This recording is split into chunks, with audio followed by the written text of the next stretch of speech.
বার্ধক্যের একটা সময় এসে সকলের কাছ থেকে ছুটি নেওয়া উচিত যদি তার বাড়িতে কর্মজীবী সন্তানরা থেকে থাকে। একটা ছেলে সারাটা জীবন পরিবার সংসারের জন্য খেটে যায়, সারা দিন অফিস নয় নিজ নিজ পেশায় নিয়োজিত কর্মস্থলেই তাদের কেটে যায়। স্ত্রী সন্তানদের নিকট ওই রাতটুকুই বরাদ্দ। তাই এই সময়টা অন্তত সব কিছু থেকে বিরত রেখে পরিবারকে সময় দেওয়ার সঙ্গে রবের বন্দেগী করা উচিত। মৃত্যুর ডাক কখন চলে আসে বলা তো যায় না। চারপাশের মানুষের এত কিচিরমিচির তাসফির ভালো লাগছে না। আগে জানলে সে কখনোই আসতো না। তাছাড়া আজ ক্লাস হবে বলে মনে হয় না। তাসফি শান্ত একটি পরিবেশ খুঁজে সেখানে একটি বেঞ্চে মাথা এলিয়ে বসে রইল।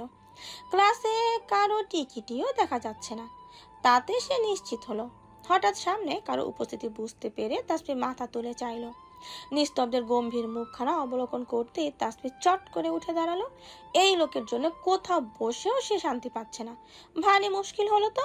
তাসফি ক্লাস থেকে বের হতে গেলে নিস্তব্ধ বাধা দিয়ে তার সামনে এসে দাঁড়ালো।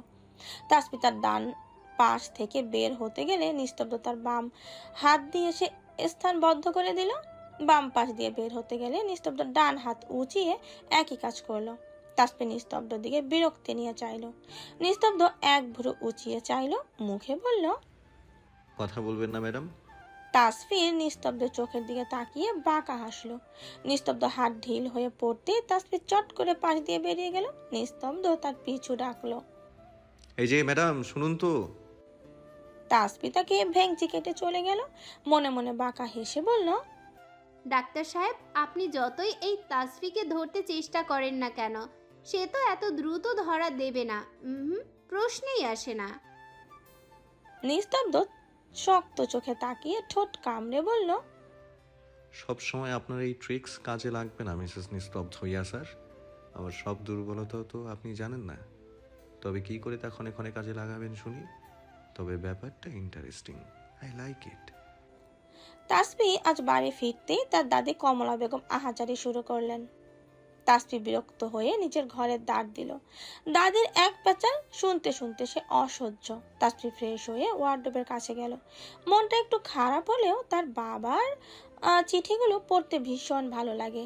আজ তাসফি ভুলবশত হয়তো ব্যালকনির দরজাটা না লাগিয়ে ঘুমিয়ে পড়েছে। সেদিনের আবছা অবয়ন সুদর্শন যুবকটি পুনরায় এসে অর্ধরাত কাটিয়ে দিল শিমুল গাছের নিচে দাঁড়িয়ে তার প্রেয়সীর সুন্দর মুখখানা অবলোকন করতে করতে। কখন রাত 2টো পেরিয়ে 3টে বাজতে চলল তার হদিস নেই। ভয়ের দরুন মেয়েটা রুমের লাইট জ্বালিয়েই ঘুমায়। অবশ্য এতে তার সুবিধাই হয়, বেলকনিতে কোনো রেলিং নেই, কোমর সমান রেলিং গাঁথা। সে চাইলেই নিঃশব্দে ভেতরে ঢুকতে পারে, তবে সে তা করবে না। কি দরকার লুকিয়ে সব করার? যা করার সামনাসামনি করবে সে। সে তো ভীতু নয়। তার ভেতরকার সত্তা বিদ্রুপ করে বলে, ভীতু নয়, ভীতু নয় দেখেই তো তুমি এভাবে চোরের মতো তাকে লুকিয়ে দেখতে আসো। সাহস থাকলে সামনে গিয়ে দেখা দাও। ভীতু যুবক। সুদর্শন যুবকটি তাকে ভীষণ করে শাসায়। চুপ। সন্ধ্যা নামার পর মুহূর্ত। উজ্জ্বলমান আকাশটা অন্ধকারে তলিয়ে গিয়েছে।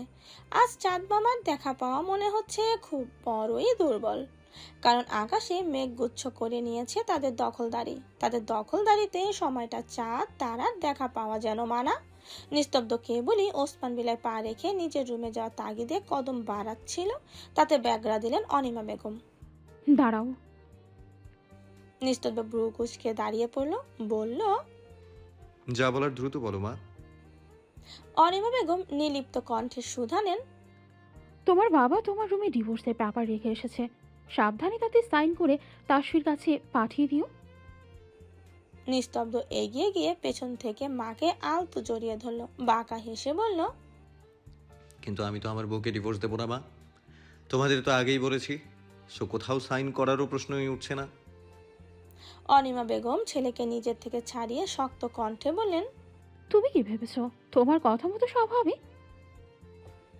নিস্তব্ধ ভাবলেশীন কণ্ঠে শুধালো, অবশ্যই, আমি যা বলবো করবো তাই তো হবে, তাই না মাই ডিয়ার মাদার?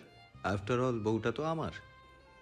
বলেই নিস্তব্ধ স্মিত হেসে দোতলা সিঁড়ি বেয়ে উঠে গেল। পেছন থেকে অনিমা বেগম শক্ত কণ্ঠে চেঁচিয়ে বললেন, তবে এতদিন বউয়ের প্রতি এই দরদ কোথায় ছিল তোমার? নিস্তব্ধ যেতে যেতেই নিলিপ্ত কণ্ঠে বলল, সিন্ধুকে বন্দি ছিল তো মা, হঠাৎ বের হয়ে আসলো। আমার এতে কি দোষ বলো তো? মোড়ের দোকানটায় আজও বসেছে বন্ধুদের আড্ডা।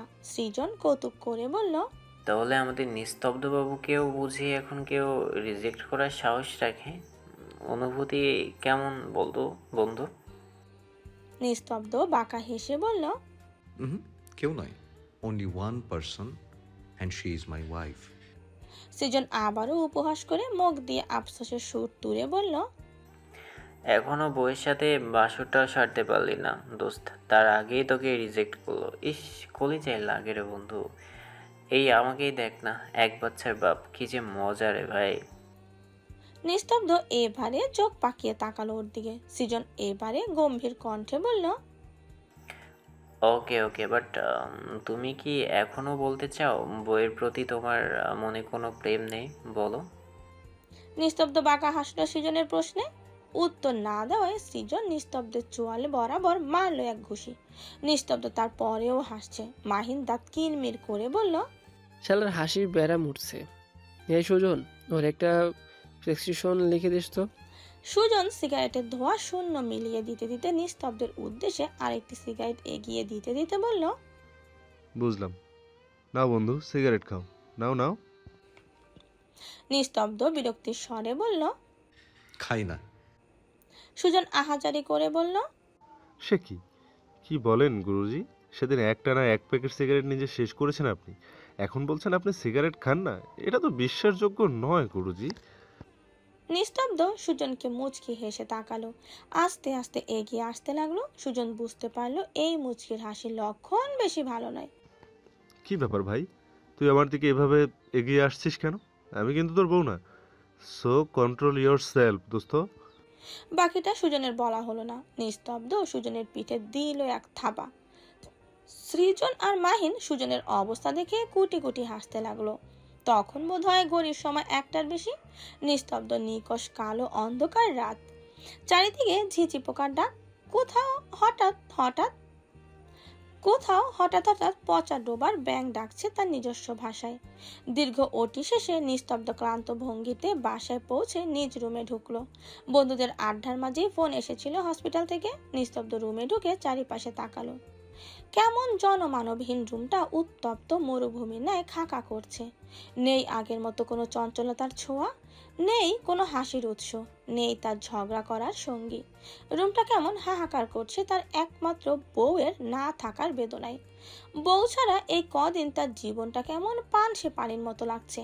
এক টুকরো শান্তি নেই হৃদয়ে। নিস্তব্ধ হাতের ঘড়িটা ঘুরে রাখলো ড্রেসিং টেবিলের সামনে। গায়ে থাকা অ্যাপ্রনটা ছুঁড়ে মারলো বিছানার দিকে। অতঃপর রিমোট হাতে এসি পাওয়ারটা আরো একটি কমিয়ে দিয়ে সোফায় গা এলিয়ে বসলো। দু হাতে চুল মুঠো করে ধরে সোফার রেলিং এর ওপর দিয়ে মাথাটা এলিয়ে দিল। প্রচন্ড গরম লাগছে তার। এসির পাওয়ার কি আরো একটি কমানো উচিত? এই ঠান্ডায় কাজ হচ্ছে না। তার কপালে জমা হয়েছে বিন্দু বিন্দু ঘামের কণা। আজ কি আকাশটা মেঘলা? বৃষ্টি হবে কি? বৃষ্টিতে ভিজে তার বোধহয় একটু জ্বর টর বাঁধানো উচিত। তাতে পরীক্ষা করে দেখা যেত মেয়েটার মনে তার জন্য একটু মায়া দয়া আছে কিনা। না, মনে হচ্ছে এবারে বৃষ্টি ভেজার আগে তার জ্বরটা বোধহয় এমনিতেই এসে যাবে।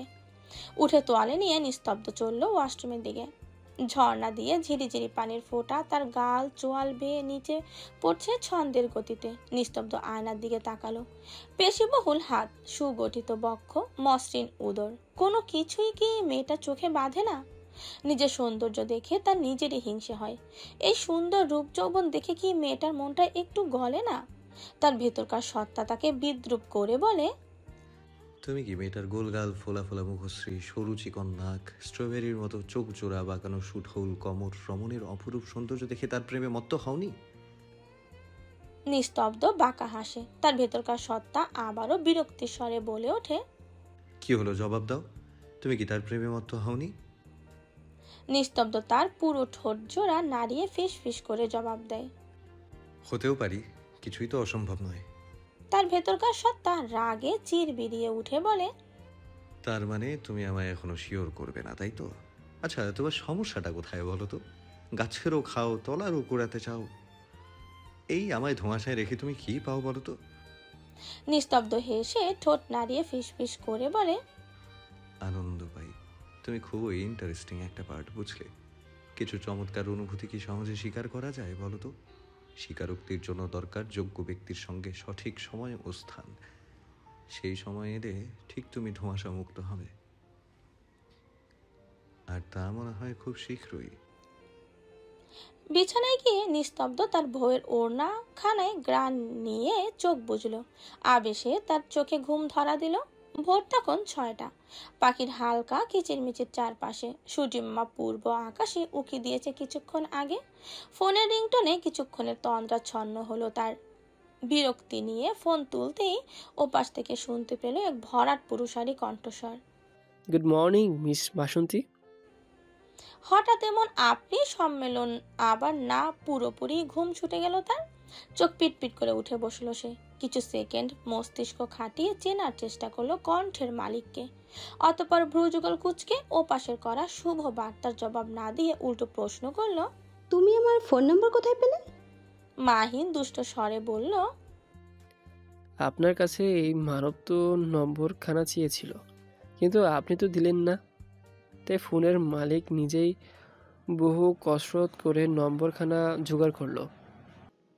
আচ্ছা, তা আমার নম্বর দিয়ে আপনার কি কাজ? এই যে এখন যে কাজ করছি। বাসন্তী কৌতুক করে বলল, তো এই কাজটা কি করার কি প্রয়োজন? মাহিন দুষ্ট হেসে বলল, কি যে বলেন না, হবু বউয়ের খোঁজখবর তো একটু নিতেই হয়, সময়টাকে তো কাজে লাগানো উচিত। বাসন্তী গম্ভীর কণ্ঠে বলল, কিন্তু তুমি ভুল পথে তোমার সময়টাকে কাজে লাগাচ্ছ। সঠিক পথে সন্ধান করে সেটাই যাও, আর সময়কে কাজে লাগাও। বলে সে খট করে কলটা কেটে দিল। বাসন্তী বুক ধুকপুক করছে। মাহিন ফোন কাটতেই অজানা আশঙ্কায় তার বুক কেঁপে উঠল। পুনরায় সে কোনো ভুল করতে যাচ্ছে না তো? মাহিনকে কি তার থামানো উচিত? ছেলেটার প্রতি তার কেমন মায়া কাজ করে? কি জন্যে এই মায়ার জন্ম? আদতে কি এর কোনো ব্যাখ্যা আছে? কলেজের পেছনের দিকটায় বসে আড্ডা দিচ্ছে তাসফিরা। পেছনের একটা দিঘিও আছে, তাতে স্বচ্ছ হালকা সবুজ পানি। উত্তরে বাতাসে পানির দিকে থই থই করে ঢেউগুলো আস্তে ধীরে প্রবাহিত হয়। কখনো অধূরে কোথাও বাঁশের পাতা উড়ে এসে বসে দিঘির জলে। আড্ডার এক ফাঁকে আশা মাইকিং করার মতো নিজের ব্যাগ থেকে একটা খাতা বের করে রোল পাকিয়ে মুখের সামনে ধরে বলল, আরাধ্য আর স্বনিধি ড্যাব ড্যাব করে চাইল তাসফির পানে। হালকা উঁচিয়ে অবিশ্বাস্য স্বরে বলল, তাদের এ কথা মোটেও বিশ্বাস হচ্ছে না। কি করে বিশ্বাস হবে? নাকে নেই নাকফুল, হাতে নেই চুড়ি। বিয়ের কোনো সিম্বলই তো বিয়ের কোনো সিম্বলই তো এই রমণীর মাঝে নেই, তবে বিশ্বাস হবে কেমন করে? ওদের এভাবে তাকানোতে তাসফি একটু জড়সড় হয়ে বসলো। আশা এবারে ঠোঁটে আঙুল দিয়ে ওদের চুপ করার ভঙ্গিমা করে বড়দের মতো করে গম্ভীর কণ্ঠে বলল। আরাধ্য আর স্বনিধি আশার এমন ভঙ্গি দেখে কুট কুট করে হাসলো। তাসফি আশার বাহুতে চাপড় মারলো। আশা তাতে পাত্তা দিল না, আবারও সিরিয়াস কণ্ঠে বলল। স্বনিধি অবাক হয়ে বলল, সে কি, আমাদের ওই বান্ধবীর বরকে আমরা দেখতে পারবো না? এটা কেমন করে হয়? তার নাম কি? তাসফি ইতস্ত করে বলল, অনুভব শেখ। আরাধ্য ঠাট্টা করে বলল। তাসফি বিরক্তি নিয়ে ওদের দিকে তাকিয়ে বলল, তোরা আমার দিকে এমন করে তাকিয়ে আছিস কেন? আজব। আর বিয়ে নিয়ে কি কেউ মিথ্যা কথা বলে নাকি? স্বনিধি বলল, তবে তোর নাকের নাকফুল কই? তোর চুড়ি কই? তাসফি নিলিপ্ত কণ্ঠে জবাব দিল, ওগুলো পড়তে আমার ভালো লাগে না, তাই পড়িনি, সিম্পল। আরাধ্য তাসফিকে জেকে ধরে বলল। এই কথার সাথে আশা আর স্বনিধিও সায় দিল। তাসফি পড়ল বিপদে। এবার সে কি করবে? তাসফি আশার দিকে রাগে কটমট করে তাকালো। আশা তার দিকে তাকিয়ে শয়তানি হাসি দিল। আশার চোখগুলো যেন বলছে, চারিদিক কেমন আধারে ঘনিয়ে আসতে শুরু করেছে। আজকাল দিনগুলো বড্ড স্যাঁতসেঁতে। যখন তখন আকাশ ছাপিয়ে জলকণা পড়তে শুরু করে, তার হদিস বলা মুশকিল। তাসফির দ্রুত চেষ্টা করছে কলেজ থেকে বের হতে। প্র্যাকটিক্যাল থাকার দরুন আজ একটু দেরি হয়ে গেল বোধহয়। সন্ধ্যা নেমে এসেছে প্রায়। চারপাশ কেমন আলো আধারির গোলক ধাঁধা সৃষ্টি করে রেখেছে। করিডোরটাও কেমন নীরব, চারপাশে কোনো শিক্ষার্থীর দেখা নেই। অবশ্য এই সময় থাকবেই বা কেমন করে? চারপাশে কেমন যেন গা ছমছমে ভাব। সাহসী হলেও তাসফির চারপাশটা এমন গুমট ভাব দেখে গা কেমন শিউরে উঠছে। ওরা তিনজন থাকলে তার এতটা ভয় লাগতো না, কিন্তু ওরা আগেই বেরিয়ে গিয়েছে। তার উপর কিছুক্ষণ আগে কঙ্কালগুলো দেখার পর থেকে মনে হচ্ছে সেগুলো তার পিছু আসছে। হঠাৎ পেছনে কিছু পড়ার শব্দ পেল মনে হয়। তাসফি ভয়ে শিউরে উঠল। তাসফি ভয়ে ভয়ে নিজের ঘাড় ঘুরিয়ে দেখলো কেউ নেই। উফ! তাসফি দ্রুত হাঁটার গতি বাড়িয়ে দিতে চেষ্টা করলো, তবে কেন যেন তা হচ্ছে না। করিডোরটা পেরোতে পারলেই সে বাঁচে। তার উপর তাসফিকে আশাদের সঙ্গে নিয়ে যাওয়ার জন্য ভয়ও দেখিয়েছিল তখন। এখানে নাকি এক শিক্ষার্থীর গলা দড়ি দিয়ে আত্মহত্যা করেছিল, কিন্তু তাসফি তখন ওদের কথা বলায় তেমন পাত্তা দেয়নি। এখন মনে হচ্ছে ওদের কথা না শুনে ভুলই করেছে। করিডোরটাও হঠাৎ এত বড় হয়ে গেল কি করে? পথ যেন ফুরোতেই চাইছে না। তিনতলা থেকে দোতলায় সিঁড়ির নিকট আসতেই কেউ তাকে পেছন থেকে জাপটে ধরলো। তাসফি আত্মা তখন খাঁচা ছাড়া। চিৎকার করলেও তার মুখ দিয়ে আওয়াজ বাইরে বের হতে পারলো না, শুধু শব্দ হলো। কারণ তার হাত ব্যতীত মুখ চোখ সবই বেঁধে দেওয়া হয়েছে। রাত তখন 2:30 প্রায়। ওসমান ভিলায় ফোন এলো তাসফির মেজো চাচির। তাসফিকে আপনাদের বাড়ি গিয়েছি বিয়ান সাহেব, মেয়েটা এখনো বাড়ি ফেরেনি। ওসমান ভিলায় সন্ধ্যার পরের পরিবেশটা আজ কেমন থমথমে। তাসফির বাসায় না ফেরার খবর শুনে সকলের মুখে দুশ্চিন্তার ছাপ স্পষ্ট। চিন্তার কাহিল তাদের মুখভঙ্গি। তার মাঝে মেঝো বউ ইনায়া শুধু ঢং করে আদিক্ষেতায় মুখ বাঁকাচ্ছে তবুও আড়ালে, তবে তাকেও আমলেও নিচ্ছে না। মেজো চাচি যখন বলল তাসফি বাসায় ফেরেনি, তারা ভেবেছিল হয়তো কোনো বান্ধবীর বাসায় গিয়েছে। কিন্তু দুশ্চিন্তা তাদের কমার বদলে বাড়তে শুরু করলো যখন সবাই একে একে তাসফির নাম্বারে ফোন করতে শুরু করলো। ফোন নট রিচেবল বলছে। যতবার ফোন দেওয়া হচ্ছে মহিলা অসহ্য কণ্ঠটি এক বাক্যই শুনতে তাদের আর ধৈর্য কুলোচ্ছে না। মহিলার কণ্ঠস্বর সুন্দর, মোটেও অসহ্য বা কর্কশ কোনোটাই নয়। তবুও দুশ্চিন্তার সময় সেই মিষ্টি কণ্ঠস্বরও মাঝে মাঝে সবার কাছে অসহ্য। বাসন্তীর কাছে আসার নাম্বার ছিল, একবার দিয়েছিল তাকে তাসফি।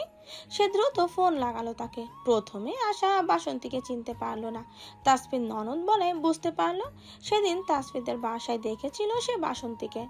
আশা জানালো কই না তো, তাসফি তো তাদের সঙ্গে আসেনি। আশার মাঝেও চিন্তারা ভর করে বসলো। আশা পড়লো চিন্তায়, এতটা সময় হয়ে গেল তার বান্ধবী এখনো বাসায় ফিরল না, কোনো বিপদে পড়লো না তো? সবার তখন আক্কেল গুরুম অবস্থা। নিলয় সাহেব বের হলেন পুলিশ স্টেশনে খবর দিতে।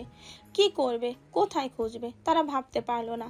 8টা গড়িয়ে 9টার কাছাকাছি। ফোন বন্ধ করে একটা মেয়ে এতক্ষণ বাড়ির বাইরে থাকবে তার প্রশ্নই ওঠে না। তাসফির ক্ষেত্রে তো নয়, মেয়েটা আগে কখনো এমন করেনি। নির্ঘাত কোনো বিপদে পড়েছে। অনিমা বেগম এই মুহূর্তে হসপিটালে থাকা ছেলেকে ফোন না দিয়ে কোনো উপায় মিলছে না। নিলয় সাহেব একাই বা কি করবেন? অনিমা বেগম নিস্তব্ধকে বারবার ফোন দিয়ে লাভ হচ্ছে না, ছেলেটা ফোন ধরছে না। অনিমা বেগম হতাশ হয়ে ফোন রেখে দিলেন। বাসন্তী জিজ্ঞেস করলো কি হলো মা? অনিমা বেগম হতাশ কণ্ঠে বললেন, কল তুলছে না, নিস্তব্ধ। দাদুকে ঘরে শুয়ে রাখা হয়েছে। তাসফির খবর শুনে তার প্রেশার বেড়ে গিয়েছে, এমনিতেই তার হাই প্রেশার। আয়শা চট করে বলল, মা নিস্তব্ধর বন্ধুর তো খবর দেওয়া যেতে পারে, ওরা কি কিছু একটু করতে পারে? হ্যাঁ ঠিক বলেছে। বাসন্তী বলল, হ্যাঁ ঠিক বলছো। ওদের সবার নম্বরই বাসন্তীর কাছে ছিল। সে প্রথমেই সুজনের নম্বরে কল দিল, কিন্তু কাজ হলো না। সুজনও নিস্তব্ধের মতন ফোন তুলছে না, বারবার দিয়েও ব্যর্থ হলো। আয়শা আশ্বাস দিয়ে বলল, কোনো ব্যাপার নয়, সৃজনকে কল দাও। বাসন্তী সৃজনের নম্বরে কল দিল, কিন্তু সে জানালো তারা আজ বিকেলে গ্রামের বাড়ি এসেছে। বাসন্তী কাঁদো কাঁদো চোখে সবার দিকে চাইলো। ওই যে কথায় আছে না, বিপদ যখন আসে চারিদিক থেকে একসঙ্গে এসে ঘিরে ধরে। অনিমা বেগম বললেন, মাহিনকে একটা ফোন দে না। বাসন্তী হালকা ইতস্ত মুখ করে মাহিনকে ফোন দিল। এবারে ও পাশের ফোন রিসিভ হলো। পারুল ধরেছে ফোন। ও পাশে পারুলের কণ্ঠ শুনে বাসন্তী আরো জড়সড় হয়ে বলল, তোমার ভাইকে একটু দেওয়া যাবে পারুল? একটু দরকার ছিল। পারুল তার হবু ভাবির কণ্ঠ শুনে খুশিতে আত্মহারা। চিৎকার করে মাহিনকে ডেকে বলল, ভাইয়া, ভাবি ফোন করেছে ভাইয়া। মাহিন নিজের রুমে কি যেন করছিল। ওর চিৎকার শুনে বেরিয়ে এসে পারুলের মাথায় টোকা দিয়ে ফোনটা নিল। মাহিন ফোন ধরে দুষ্টুমি করে বলল, কি ব্যাপার বাসন্তী সুন্দরী, আজ নিজে থেকে আমায় ফোন করলো যে? এবারে ও পাশে মাহিনের কণ্ঠ শুনে যেন হাঁপ ছেড়ে বাঁচল সে। বাসন্তী কণ্ঠে বিষাদ মিশিয়ে বলল, তোমার ফাজলামো রাখো ফাইন। মাহিন কিছুটা চিন্তিত হলো। চিন্তিত কণ্ঠে জিজ্ঞেস করলো, কি হয়েছে বাসন্তী, কাঁদছেন কেন? গলাটা কেমন ভারবার লাগছে। বাসন্তী পোস্ট হয়ে পেয়ে আরো গলে গিয়ে কাঁদো কাঁদো স্বরে বলল, তাসফিকে পাওয়া যাচ্ছে না ফাইন। মাহিন আশ্চর্য হয়ে বলল, পাওয়া যাচ্ছে না মানে? কলেজ থেকে এখনো বাড়ি ফিরেনি। ওর বন্ধুদের কাছেও খোঁজ নিয়েছি, ওরা বলেছে কিছু জানে না। মাহিন চিন্তিত হয়ে বলল, নিস্তব্ধকে জানিয়েছেন? না, ভাই ফোন তুলছে না। আচ্ছা, আমি দেখছি, আপনারা টেনশন করবেন না। জলজ্যান্ত মেয়েটা তো উধাও হয়ে যাবে না। মাহিন বাসন্তীর উদ্দেশ্যে আরো একটু আদুরে স্বরে বলল, আপনি একদম টেনশন করবেন না বাসন্তী, রিল্যাক্স, আমি দেখছি ব্যাপারটা। মাহিন নিস্তব্ধকে কল করলো, কিন্তু ফোনটা রিসিভ হলো না। রিসিভ হবেই বা কেমন করে? নিস্তব্ধ তো ফোনের কাছেই নেই। রাতে পার হলো আরো কিছুটা সময়। নিস্তব্ধ আর সুজন দুজনেই মাত্র ওটি থেকে বের হলো। নিস্তব্ধ ক্লান্ত ভঙ্গিতে হেঁটে নিজ চেম্বারে গিয়ে চেয়ারে গা এলিয়ে দিল। ফোনটা হাতে নিয়ে ফোনের ভাইব্রেট খুলতে মুহূর্তেই সশব্দে তার ফোনটা বেজে উঠল। মাহিনের ফোন। মাহিন ওপাশ থেকে জিজ্ঞেস করলো, তুই কোথায় ভাই? নিস্তব্ধ হসপিটালে বলতেই ওপাশ থেকে মাহিন শুধু বলল, আমি আসছি। এরপরই কল কেটে দিল। নিস্তব্ধ অবাক হলো। ফোনের নোটিফিকেশন চেক করে দেখলো বাড়ি থেকে অনেকগুলো কল এসেছে। সে ভারী অবাক হলো। নিস্তব্ধ বুঝতে পারলো না হঠাৎ কি হলো। ফোন দিতেই যাবে, তখনই সুজন দৌড়ে এলো। এই বাসন্তী, ব্যাপার তো অনেকগুলো মিস কল উঠে রয়েছে, কি হলো বলতো? নিস্তব্ধ আরো চিন্তিত হয়ে পড়লো। বলল, হ্যাঁ তাই তো দেখছি, ওয়েট আমি কল ব্যাক করে দেখছি হঠাৎ কি হলো। নিস্তব্ধ কোনো অজানা বিপদের আশঙ্কা করছে। সন্ধ্যা থেকেই তার মনটা কেমন অস্থির অস্থির লাগছিল। নিস্তব্ধ ফোন করতেই অনিমা বেগম ফোন ধরলেন। নিস্তব্ধ চিন্তিত কণ্ঠে বলল, কি ব্যাপার মা, হঠাৎ এতগুলো miss call, any problem? Anima Begum আতঙ্কিত কণ্ঠে বলল, তাসফিকে সন্ধ্যা থেকে পাওয়া যাচ্ছে না, নিস্তব্ধ, ফোন বন্ধ, এখনো বাড়ি ফেরেনি। নিস্তব্ধ উত্তেজিত হয়ে বলল, কি বলছো কি মা? ও তো কোনো 5 বছরের ছোট বাচ্চা নয় মা, যে মেলায় হারিয়ে যাবে। এর আগেও রাতে যাতায়াত করেছে সে। তোমাদের কোনো আইডিয়া আছে কি বলছো তোমরা? রাত 10টা বাজতে চললো আর তোমরা বলছো সে এখনো বাসায় ফেরেনি। মা তোমরা কান খুলে শুনে রাখো, আমার বউয়ের কিছু হলে আমি কাউকে ছেড়ে কথা বলবো না, তোমাদের সবাইকে আমি দেখে নেব। নিস্তব্ধ ফোন কাটার পরই অনিমা বেগম আরো হতাশ হয়ে পড়লেন। ছেলেটা তার আরো উত্তেজিত হয়ে পড়ল। সুজন নিস্তব্ধকে শান্ত করার চেষ্টা করলো। নিস্তব্ধ আরো উত্তেজিত হয়ে পড়ল। কি শান্ত হব? তুই ভাবতে পারছিস যদি কোনো বড় সড়ো বিপদে পড়ে থাকে? সন্ধ্যা থেকে এখনো বাড়ি ফেরেনি। পুচকে মেয়েটা নিজেকে সর্বা ভাবতে শুরু করেছে। বেশি ডানা গজিয়েছে। ওর ডানা যদি আজ আমি না ছাড়িয়েছি। নিস্তব্ধ ফোন করলো তার চেনা এক ভাইকে। তাকে বলল যে করেই হোক তার দেওয়া ফোনের লোকেশন ট্র্যাকিং করতে। এরপর গা থেকে অ্যাপ্রন খুলে ছুঁড়ে ফেলে ফোন পকেটে ঢুকিয়ে দ্রুত গাড়ির চাবি নিয়ে বের হয়ে গেল। সুজন পেছন থেকে চিল্লিয়ে বলল, কোথায় যাচ্ছিস? আমিও আসছি। এভাবে হাইপার হোস না ভাই। নিস্তব্ধর কর্ণ সুজনের কথাগুলো পৌঁছালো না। অন্ধকার এক রুমের মাঝে তাসফি কাতরাচ্ছে। প্রতি মুহূর্তে গা শিউরে ওঠা ভয়ে তার হাত পা ঠান্ডা হয়ে এসেছে। তখন কেউ পিছু থেকে চেপে ধরায় ভয়ে তাসফি জ্ঞান হারিয়েছিল। ঘন্টা খানেক আগে তার জ্ঞান ফিরেছে। জ্ঞান ফিরতেই তাসফির চোখ পিট পিট করে তাকালো। চারিদিক অন্ধকার। বুঝতে অসুবিধা হলো না ইতিমধ্যে রাত ঘনিয়ে এসেছে অনেকটা। তার হাত পা বাঁধা, কিন্তু এখন চোখ খুলে দেওয়া। তাসফি দেখতে পেল দূরে অবস্থিত ল্যাম্প পোস্টের আলো রুমটার জানালা দিয়ে প্রবেশ করছে। সেই আবছা আলো এই রুমের চারিদিকে অবলোকনের পর তাসফি ভয়ে আতঙ্কে মূর্ছা গেল। তাসফি দেখতে পেল দূরে অবস্থিত ল্যাম্প পোস্টের আলো রুমটার জানালা দিয়ে প্রবেশ করছে। সেই আবছা আলো এই রুমের চারিদিকে অবলোকনের পর তাসফি ভয়ে আতঙ্কে মূর্ছা গেল। এই বুঝি পুনরায় সে জ্ঞান হারাবে। কি ভয়ঙ্কর! চারিদিকে লাশে লাশে সজ্জিত। এটা কোনো সাধারণ রুম নয়, এটা তাদের কলেজের মর্গ। চারিদিকে লাশের বহর সাজানো। তাসফি চিৎকার করে উঠল, কিন্তু হায় আফসোস, ব্যতীত কোনো শব্দ তার মুখ দিয়ে বের হলো না। সে দাঁড়াতে পারছে না, তার পা বাঁধা, হাত বাঁধা, কপালে বিন্দু বিন্দু গাম জমা হয়েছে। ভয়ে ভয়ে কেঁপে কেঁপে উঠছে। অন্ধকারের সঙ্গে একা থাকায় তার ফোবিয়া আছে। মনে হচ্ছে এই বুঝি লাশগুলো জীবিত হয়ে ক্রমাগত তার দিকে এগিয়ে আসবে। তাসবি থেকে থেকে কেঁপে কেঁপে উঠছে, ফুপিয়ে কাঁদছে। সে খুব ভালো করে বুঝতে পারছে কেউ ইচ্ছা করে তাকে এইখানে রেখে গিয়েছে। যারা তাকে এখানে রেখে গিয়েছে তারা খুব ভালো করে জানে সে অন্ধকারে ভয় পায়। সঙ্গে আরো ভয় পাওয়াতে এই মর্গ যথেষ্ট। ভয়ে একদম কাবু হতে চোখগুলো খুলে দিয়েছে। আতঙ্কে তাসফির প্রতিটা মুহূর্ত, প্রতিটা সেকেন্ড দুর্বিষহ ভাবে কাটছে। নিস্তব্ধ সিসি ক্যামেরার কাছে গিয়েও কোনো লাভ হলো না, ক্যামেরা নষ্ট। নিস্তব্ধ ভেবে পেল না ক্যামেরাগুলো নষ্ট হলো কি করে। সিসি ক্যামেরার দায়িত্বে থাকা লোকটাকে জিজ্ঞেস করে জানতে পারলো এগুলো 2 দিন আগেই নষ্ট হয়েছে, কাল নতুনগুলো ডেলিভারি হবে। নিস্তব্ধ ভেবে পেল না এত বড় কেয়ারলেস ভাবে এত বড় একটা হসপিটাল, কলেজ চলছে কেমন করে। 2 দিন যাবৎ সিসি ক্যামেরা নষ্ট, অথচ ঠিক করার তাগিদ নেই। নিস্তব্ধ কিছুক্ষণ লোকটার উপর চিল্লা ফাল্লা করলো, তাকেই বা দোষ দিয়ে লাভ কি? দোষটা অথরিটির। নিস্তব্ধ পিয়নকে জিজ্ঞেস করলো, আপনি সব রুম বন্ধ করার সময় ভালোভাবে চেক করেছিলেন তো? পিয়ন বলল, ওয়াশরুম চেক করেছে? নিস্তব্ধ মাথা চেপে বসে পড়ল।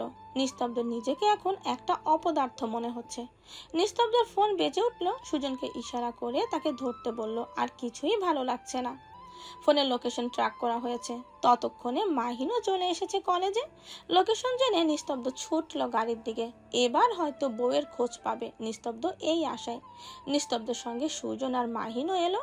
নিস্তব্ধ নিজে ড্রাইভ করতে লাগলো। গাড়ির স্পিড দেখে ওরা দুজনই ভয় পেল কোনো অঘটন না ঘটে যায়। নিস্তব্ধ ইয়াসারের মাথায় তখন একটাই চিন্তা, যে করেই হোক তার বউকে সেভ করতে হবে। তার যেভাবেই হোক সে করবেই। তখন রাত 11টা পেরিয়ে গিয়েছে। নীরব হাইওয়ের রাস্তা ধরে নিস্তব্ধ দ্রুত বেগে তার গাড়িটা ছুটিয়ে চলেছে গন্তব্যের উদ্দেশ্যে। গন্তব্য একটাই, তাসফি। এদিকে অন্ধকার মর্গে তাসফির নিঃশ্বাস ক্রমেই বন্ধ হয়ে আসছে। তবে কি এখানেই এভাবে ছটফট করতে করতে তার শেষ নিঃশ্বাস ত্যাগ করতে হবে? নিস্তব্ধ রাত। ফ্লাইওভারের ওপর দিয়ে গাড়ির শো শো শব্দ ব্যতীত কোনো শব্দ ঠাউর হচ্ছে না।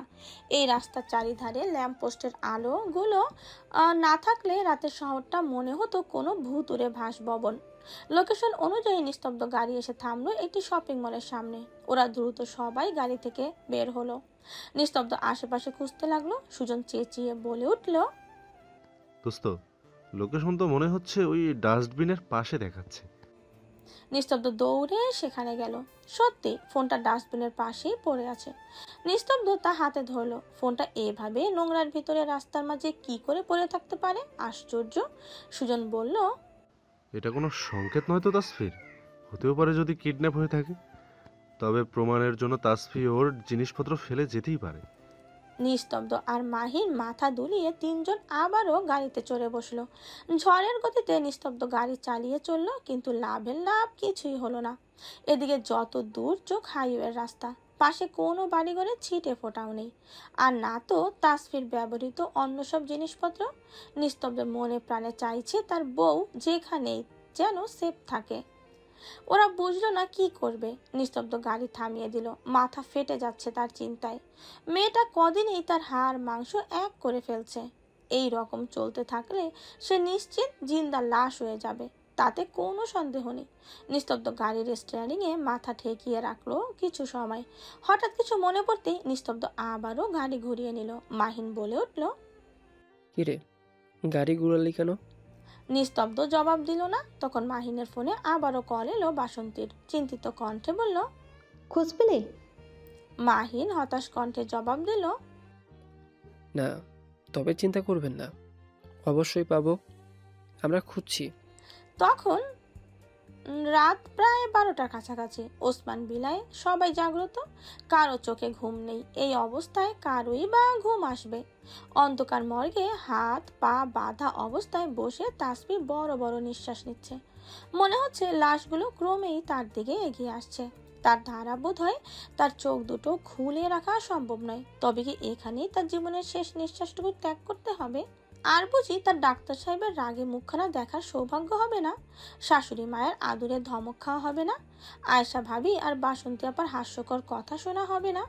নানির লজ্জাজনক কথা শোনা হবে না? তার দাদির আহাজারি শোনা লাগবে না? মেজো চাচির ভালোবাসা পাওয়া হবে না? আহা, আর কিছুই বুঝি তার সাদরে গ্রহণ করা হবে না? তার ডাক্তার সাহেবের ভালোবাসা পাওয়া বুঝি আর তার এ জন্মে হবে না?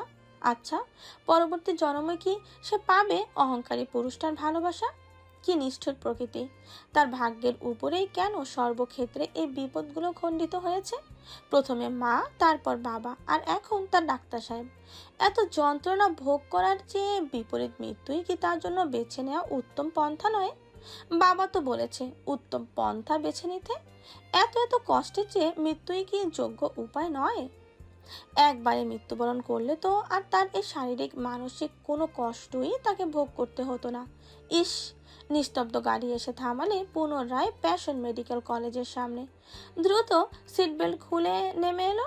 পকেট থেকে ফোন বের করে গ্যালারি খুঁজে তাসফি লুকিয়ে তোলা একখানা ছবি বের করলো।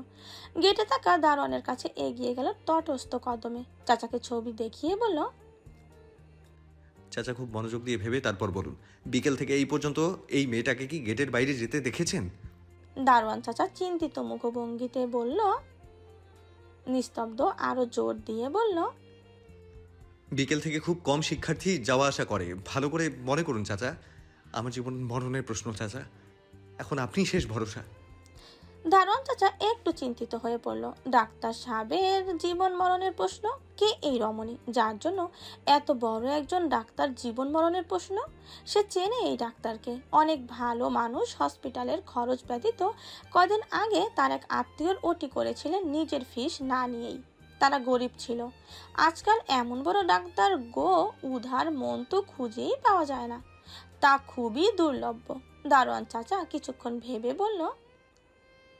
নিস্তব্ধের মন মাঝারে এক টুকরো আশার আলো উদয় হলো। মাহিনা সুজনের দিকে তাকিয়ে হাসি হাসি মুখ করে বলল, তার মানে তাসফি ভেতরেই আছে? সুজনকে বলল প্রত্যেক রুমের চাবি নিয়ে আসতে। আজ তাসফির প্র্যাকটিক্যাল ছিল 3 তলায়। অতঃপর ওরা দুজন ছড়িয়ে পড়লো। এক একজন এক এক রুমে খুঁজতে লাগলো, কারণ পিয়নগুলো ফাঁকিবাজ হয়। তারা ভালো করে না চেক করেই বলে ভয়ে চেক করেছি। তাদের মিথ্যে কথা জোরেই অনেক সময় অনেক মানুষকে ভুগতে হয়। এটা খুবই খারাপ অভ্যাস এই পিয়নদের।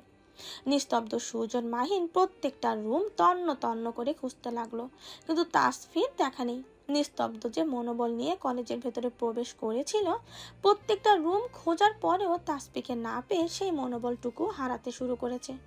ঘড়ির কাঁটায় রাত তখন 12টার ঘর পেরিয়ে গেছে। অজান্তেই খুব সাবধানে মাইন খুঁজে খুঁজে দোতলার মর্গের দিকে এগোলো। মর্গে বা তাসফি কি করে আসবে? তবুও কোন মনে যেন সে এদিকে আসলো। মর্গের বাইরে আজ পাহারাদারও নেই। কি আশ্চর্য! সব এমন অদ্ভুত কেন? সিসি ক্যামেরা নষ্ট, এখানে পাহারা নেই। সন্দেহটা একটু বেশিই হচ্ছে। মাহিন গুটি গুটি পায়ে দরজার কাছে এগোতেই হালকা ঘোয়ানের আওয়াজ পেল। মাহিনের বুক ধক করে উঠল। চিৎকার করে ডাকলো সে নিস্তব্ধ আর সুজনকে। নিস্তব্ধ উঠে দাঁড়িয়ে আবারও দৌড়ে এলো সেদিকে। ওদের সবার চোখে মুখে উত্তেজনার ছাপ স্পষ্ট, তবে নিস্তব্ধ যেন একটু বেশি।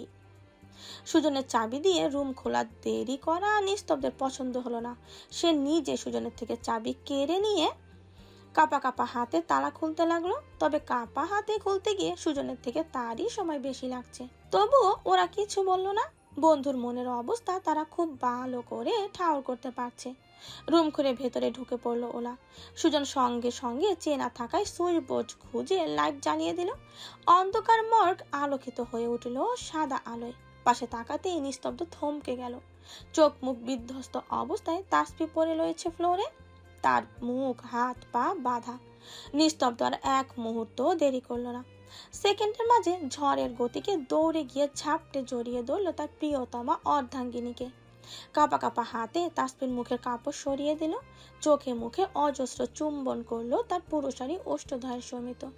বউকে পেয়ে নিস্তব্ধ চোখ মুখ খুশিতে চিকচিক করছে। হাত পায়ের বাঁধন খুলে দিল, নিস্তব্ধ যেন তাসফিকে একদম বুকের মাঝে ঢুকিয়ে নেওয়ার পায়তারা করছে। ঢুকালেই বোধহয় ভালো হতো, তাহলে তো আর এভাবে হারিয়ে যেতে দিতে পারতো না, কেউ তার বউকে আর কষ্ট দিতে পারতো না। হঠাৎ উষ্ণতা পেয়ে তাসফিও তার দুর্লভ হাত দুটো উঠিয়ে আষ্টে পিষ্টে জড়িয়ে ধরার চেষ্টা করলো তার ডাক্তার সাহেবকে, তবে ততটা সফল হলো না। তাসফির ঘোঙ্গানিতে নিস্তব্ধের হুঁশ ফিরল, হাতের বাঁধন একটু হালকা করে ধরলো, নিস্তব্ধ আদুরে স্বরে ডাকলো, হেই তাসফি, কি হয়েছে? কথা বলো, কথা বলো বোকামে। তাসফি মুখ দিয়ে অস্পষ্ট স্বরে বলল, পানি পানি। নিস্তব্ধ সুজনের দিকে তাকিয়ে ধমক দিয়ে বলল, কিরে গাধার মতো দাঁড়িয়ে আছিস কেন? শুনিসনি ও পানি খেতে চেয়েছে? নিস্তব্ধ তখনও তাসফিকে জড়িয়ে ধরে আছে। তাসফি দুর্লভ চিত্রে নিস্তব্ধ চোখে মুখে হাতালো, কণ্ঠে দুর্বলতা নিয়ে বলল, আপনি এসেছেন ডাক্তার সাহেব? নিস্তব্ধ তাসফির হাতখানা মুঠো পুড়ে বলল, এই তো, এই আমি, দেখো কিচ্ছু হবে না তোমার বোকামে। তাসফি আরো কি যেন বলতে চাইলো, নিস্তব্ধর মুখ নিচু করলো। তাসফি ভয়ঙ্কর কিছু অযাচিত বাক্য ছুড়ে দিল নিস্তব্ধের কনে। তা শুনে নিস্তব্ধ একদম দীর্ঘ শীতল নদীর মতো শান্ত হয়ে গেল। নিস্তব্ধের মুখে হাসি ফুটলো, তৃপ্তির হাসি। এই বাক্যই বুঝে শুনবার জন্য সে এত জনমকাল অপেক্ষায় ছিল। নিস্তব্ধ ফিস ফিস করে বলল, কথা দিলাম আমার বোকা পাখি। সৃজন পানি নিয়ে এলো। মাহিন আর সুজন দুজনে তাসফি আর নিস্তব্ধকে দেখছে অদ্ভুত চোখে। কেউ কারো প্রতি ভালোবাসা প্রকাশ না করে সারাক্ষণ ভালোবাসি না বলে মুখে ফেলা তোলার পরেও কি করে এতটা ভালোবাসা যায় তা বোধহয় এদের দুজনকে দেখলেই বোঝা যায়। বিয়ের শুরু থেকে সারাক্ষণ যে পুরুষটি বউয়ের সঙ্গে ঝগড়া করেছে, বউকে মানবে না বলে হাজারটা অজুহাত দিয়েছে, এমনকি নিজ রুমে থাকতে দেবে না বলে বাহির করে দিয়েছে, সেই পুরুষটি নিজ অর্ধাঙ্গিনীর বিপদে পাগল পারা হয়ে গিয়েছে। কেমন অদ্ভুত আচরণ করছে দেখো, যা তার মতো একজন ম্যাচিউর ডাক্তারের সঙ্গে একেবারে বেমানান। নিস্তব্ধ আর তাসফিকে দেখে মনে হচ্ছে তারা শত বছরের তৃষ্ণার্ত কপত কপতি, সঙ্গে তাদের মধুর মিলন মুহূর্ত, হৃদয়ে থাকা গভীর তৃষ্ণা মেটানোর দীর্ঘ প্রয়াস। সুজন পানি নিয়ে এগিয়ে এলো, কিন্তু তাসফি তা পান করার পূর্বেই জ্ঞান হারালো। নিস্তব্ধ কয়েকবার তার গাড়ি চাপড় দিল, কিন্তু তাসফি আর কথা বলল না। নিস্তব্ধ উত্তেজিত হয়ে সুজনকে বলল, এই দেখ না, ও কথা বলছে না কেন? একটু আগেই তো কি সুন্দর করে কথা বলছিল আমার সঙ্গে, দেখ না একটু। সুজন এই মুহূর্তে হাসবে না কাঁদবে বুঝতে পারলো না। নিজে ডাক্তার হয়ে বুঝতে পারছে না বউ জ্ঞান হারিয়েছে, উল্টো তাকে জিজ্ঞেস করছে কোনো কথা বলছে না কেন। বোঝো ঠেলা, বউকে পেয়ে নিস্তব্ধর বোধ বুদ্ধি কতটা লোপ পেয়েছে তা এই মুহূর্তে সুজন ও মাহিন দুজনেই বুঝতে পারলো। ওরা দীর্ঘ নিঃশ্বাস ছাড়লো। সুজন নিস্তব্ধকে অস্থির হতে নিষেধ করলো। তাসফির পালস রেট চেক করে বলল, রিল্যাক্স, দেখ দোস্ত, ও অসুস্থ, এত অস্থির হোস না। ওর পালস খুব ধীর গতিতে চলছে, এখনই ওকে কেবিনে অ্যাডমিট করা দরকার। মাহিন বলল, নিস্তব্ধ কথা পরে বলবি ভাই, ওকে আগে এখান থেকে বের কর। তোর বউ তো পালিয়ে যাবে না ভাই, এখানেই থাকবে। এখন প্লিজ চল। নিস্তব্ধ মাথা নাড়িয়ে সায় দিল। সুজন উঠাতে সাহায্য করতে গেলে নিস্তব্ধ তাকে থামিয়ে দিয়ে ধমক দিয়ে বলল, ছবি না তুই, তোকে বলেছি আমার সাহায্য লাগবে। মেয়ে মানুষ দেখলেই ধরতে ইচ্ছা করে, তাই না? শালা ক্যারেক্টারলেস, যা সর। মুহূর্তেই নিস্তব্ধ তাসফিকে কোলে তুলে নিল, সঙ্গে কদম বাড়ালো হসপিটালের ভেতরের দিকে। সুজন কাঁদো কাঁদো মুখ করে তাকিয়ে রইল নিস্তব্ধের গমন পথে। মাহিনের দিকে তাকিয়ে বলল, ও এভাবে আমাকে বলতে পারলো বল? মাহিন মিটমিট করে হাসছে ওর কাণ্ড দেখে। পরক্ষণে বউয়ের প্রতি নিস্তব্ধের কনসার্ট দেখে দুজনেই স্মিতে হাসলো। যাক, তাদের বন্ধু নিস্তব্ধ এবার তার নিস্তব্ধতা ঝেড়ে বাজেভাবে ফেসেছে বউয়ের প্রেমে। জেলাসির জানা কত প্রকার ও কি কি তা সে হারে হারে টের পাবে। শালা নাকি বউকে ভালোবাসবে না, এবার বোঝো মজা। আর দেরি না করে ওরা চললো হসপিটালের ভেতরের দিকে। তাসফিকে কোলে নিয়ে হসপিটালের ভেতরে এসে নার্স বলে চিৎকার করে ডাকতেই ওইখানে উপস্থিত রাতের ডিউটিতে থাকা নার্সগণ ভীষণ অবাক হলো। তারা সবাই নিস্তব্ধকে খুব ভালো করে চেনে, কেমন খিটখিটে তিরিক্ষি মেজাজের, তার উপর মেয়েদের থেকে একটু দূরত্ব বজায় রেখে চলে বলতে গেলে। আর এখন তারা কিনা নিস্তব্ধর কোলের মাঝে জড়িয়ে থাকা একজন তরুণীকে দেখতে পাচ্ছে। কিছু ইমার্জেন্সি রোগীর পরিবারগণ কেবিনের বাইরে বেঞ্চে বসেছিল, তারাও অবাক হলো কিছুটা, কারণ রাত তখন 1টার কাছাকাছি। হঠাৎ এত রাতে কারো হঠাৎ চিৎকারে একটু ঘাবড়ে যাওয়ারই কথা সকলের। নিস্তব্ধের ক্রমাগত ডাকে দুজন নার্স দ্রুত এগিয়ে গেল। তাসফিকে যথা চিকিৎসার মাধ্যমে কেবিনে দেয়া হলো। তাসফির শরীর খুব দুর্বল। তাসফির এক হাতে স্যালাইন দেওয়া, অপর হাতে সে নিজের মুঠোয় পুরে তাতে মাথা ঠেকিয়ে রেখে রইল। ওর পাশেই মাইন ফোন করলো বাসন্তীর নম্বরে। এতটা সময় সবাই ড্রয়িং রুমে বসে অপেক্ষা গুনছিল। মাহিনের ফোন পেতেই সবাই উত্তেজিত হয়ে পড়ল। শেষে আয়েশা কলটাই ধরলো। তাসফিকে পাওয়া গিয়েছে শুনে সবার অশান্ত মন মুহূর্তেই যেন শান্ত হলো। ঘাড়ের ওপর থেকে টনকে টন বোঝা নেমে গেল এক নিমিষেই। আয়েশা ছুটল দাদুকে জানাতে। সবাই এখনই বের হবে হসপিটালের উদ্দেশ্যে। আর বসে থাকার কোনো মানেই হয় না। অসুস্থ শরীরে দাদুও বায়না করলো যেতে, কিছুতেই তাকে মানানো গেল না। অতঃপর শুধু রুম্পাকে রেখে যাওয়া হলো পান্নার কাছে। মেয়েটা কাকিয়ার জন্য কান্না করতে করতেই ঘুমিয়ে পড়েছে। তার উপর এমনিতেই সারাদিন কাকিয়ার নাম জপ করতে করতে কাকিয়াকে বাড়িতে আনো বলে। সবাই হসপিটালে আসতেই নিস্তব্ধ গম্ভীর নিলিপ্ত স্বরে বলল, তোমরা এমন জোট বেঁধে এসেছো কেন? এতজন তো একসঙ্গে কেবিনে থাকলে সমস্যা হবে। অনিমা বেগম ছেলের কথায় বেজায় বিরক্ত হলো। দেখো ছেলের কাণ্ড, নিজে বইয়ের চিন্তায় চোখ মুখে আমার পাংশুটে বর্ণ করে ফেলেছে, আর তাদের বলছে জোট বেঁধে এসেছে কেন। সুফিয়া বেগম এগিয়ে গিয়ে নাতির কান মলে দিয়ে বলল, কেন রে হতচ্ছাড়া, বউ কি তোর একা নাকি? আমাদের নাতি বউ মেয়ে, বুঝলি? দেখি সর তো, তুই সর, যা বাইরে যা, তোকে দিয়ে আর কোনো কাজ নেই। আমরা সবই ঠিকই আছি, তুই বেশি মানুষ হয়ে গেছিস, যা বেড়ে যা দেখি। অনেক দেখছিস, আর দেখন লাগবো না। এত দেখে কি হবে রে? তোর বাপের দেওয়া কাগজ সই করে দিস, তাইলে সব শেষ। যা যা। নিস্তব্ধ পুনরায় ডিভোর্সের কথা শুনে রাগে জল শক্ত করে নিল। সে যে মেয়েটাকে উদ্ধার করলো তাতে তার কোনোই দাম নেই। এখন সে বাইরের মানুষ, তাকে কোনো কাজেই দরকার নেই। ফুঁসে উঠে কিছু বলতে নিবে তার আগেই পুনরায় নিজেকে শান্ত করে নিল সে। তাসফির আওড়ানো তখনকার বাক্যগুলো মনে করে বাঁকা হাসলো। তবে সে জানে না সেগুলো কত দূর সত্য। সুস্থ হলে সে নিশ্চিত বোকা মেয়েটা নিজে থেকে কিছুতেই তখনকার কথাগুলো স্বীকার করবে না। সে যে বলেছে ওসব কথা, বজ্জাত মেয়েটাকে সে হারে হারে চেনে। মুহূর্তের মাঝে সব অস্বীকার করে নেবে। এক সেকেন্ডও লাগবে না। না বলুক, সে ঠিক বলিয়ে নেবে। তাসফির জ্ঞান ফিরল প্রায় 4টার দিকে। হাতে স্লাইনও শেষ। সবাই তার শিউরে বসা। শুধুমাত্র নিস্তব্ধ কাচুমাচু ভঙ্গিতে দাঁড়িয়ে আছে দরজার সামনে। সে তাসফির সামনে যাওয়ার সাহস করে উঠতে পারছে না। মেয়েটাকে তো তাকে কেমন দেখে না দেখার ভান করছে দেখো। এমনি এমনি তো আর সে অসভ্য অভদ্র বলে না। তাসফি একবার আর চোখে নিস্তব্ধকে দেখে গম গমে স্বরে বলল, দাদু তোমার নাতিকে বলো কেবিন থেকে বেরিয়ে যেতে। আমি তাকে আমার চোখের সামনে দেখতে চাই না। নিস্তব্ধ চোখ বড় বড় করে নিল অসভ্য মেয়েটার কথা শুনে। যে তাকে বাঁচালো তাকেই বেরিয়ে যেতে বলছে, কত বড় সাহস করি যায়। কিছু বলতে গিয়ে যাবে তার আগে সুজন আর মাহিন তাকে পেছন থেকে জাপটে ধরলো। নয়তো দেখা যাবে দুটো এখানেই আবার ঝগড়া করে লঙ্কা কাণ্ড বাঁধিয়ে দেবে। ওরা ভেবে পাচ্ছে না কিছুক্ষণ আগে কি মোহাব্বত দেখলো দুটোর মাঝে, আর এখনই আবার শুরু হয়ে গেল। উফ, আর পারা গেল না এদের নিয়ে।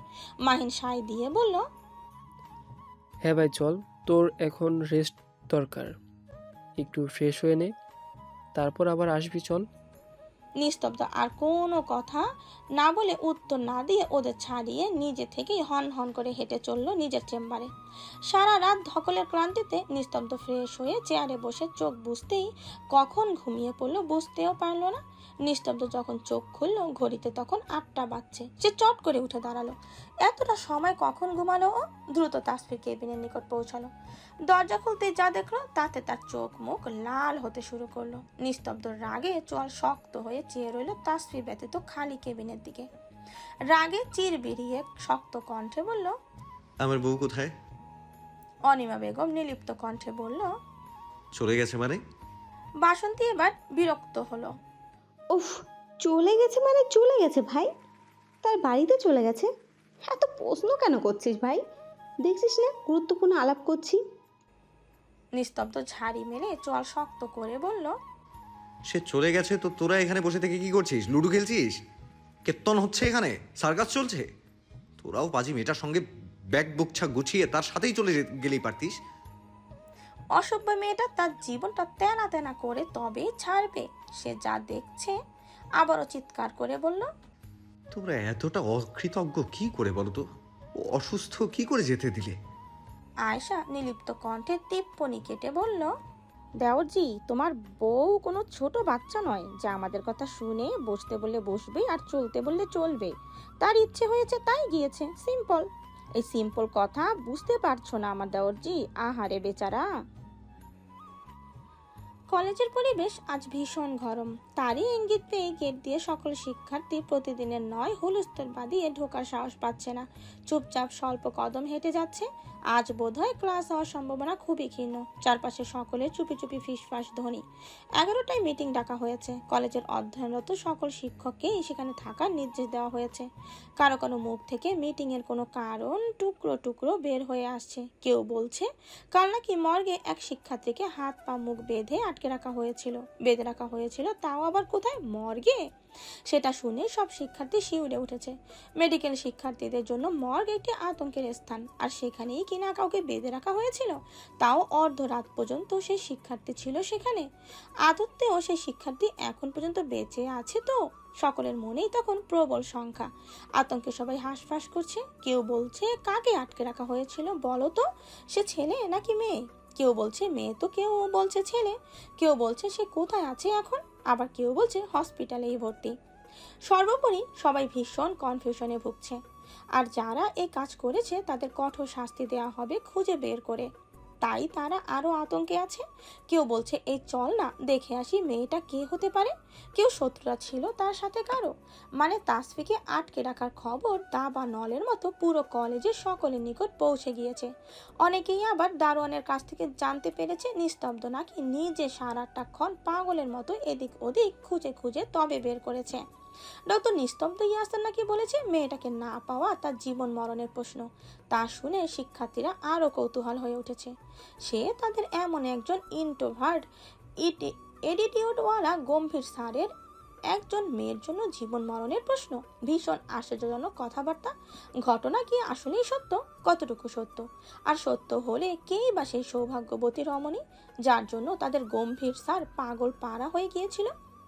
সবাই মেয়েটাকে দেখার জন্য উৎসুক হয়ে আছে। কেউ কেউ তো সাহস করে দেখতেও গিয়েছিল, কিন্তু নার্স কিছুতেই ঢুকতেই দেয়নি। কলেজের সবার মাঝে তখন আতঙ্ক, উৎকণ্ঠা, উত্তেজনা, জেলাসি, হিংসা, ভয়, সকল অনুভূতি মিলেমিশে একাকার। তাই তারা কোনটা প্রকাশ করবে না সেটাই ভেবে পাচ্ছে না। আজ এই মেয়েকে আটকে রেখেছিল, কাল যদি তাদের মধ্যে কাউকে একইভাবে আটকে রেখে ঘটনার পুনরাবৃত্তি ঘটায় তখন কি হবে? সবচেয়ে বেশি সকলের মনে এই ভয়টাই কাজ করছে, কারণ এরকম কাজ আগে কেউ ঘটায়নি। তাই তো সকলের মনে উত্তেজনাটা একটু বেশি। 11টায় মিটিং কি করে হয় তারা জানতে উদ্বিগ্ন হয়ে আছে। মাছের কাটার গলার মাঝে তাদের হাঁসফাঁস করছে। নিস্তব্ধ স্যার নাকি বলেছেন কলেজের ভেতরে কারোরই এই কাজ। আজ কলেজে তারা আসবে, কেউ যেন বাহিরে না যায়। সকলকে থাকতে বলেছে, গেট বন্ধ করে দেওয়া হয়েছে। কি এক অসহ্য যন্ত্রণা। আশা আরাধ্য স্বর্ণিধি কলেজে এসে এসব শুনতে আতঙ্কে আটখানা হয়ে আছে তারা।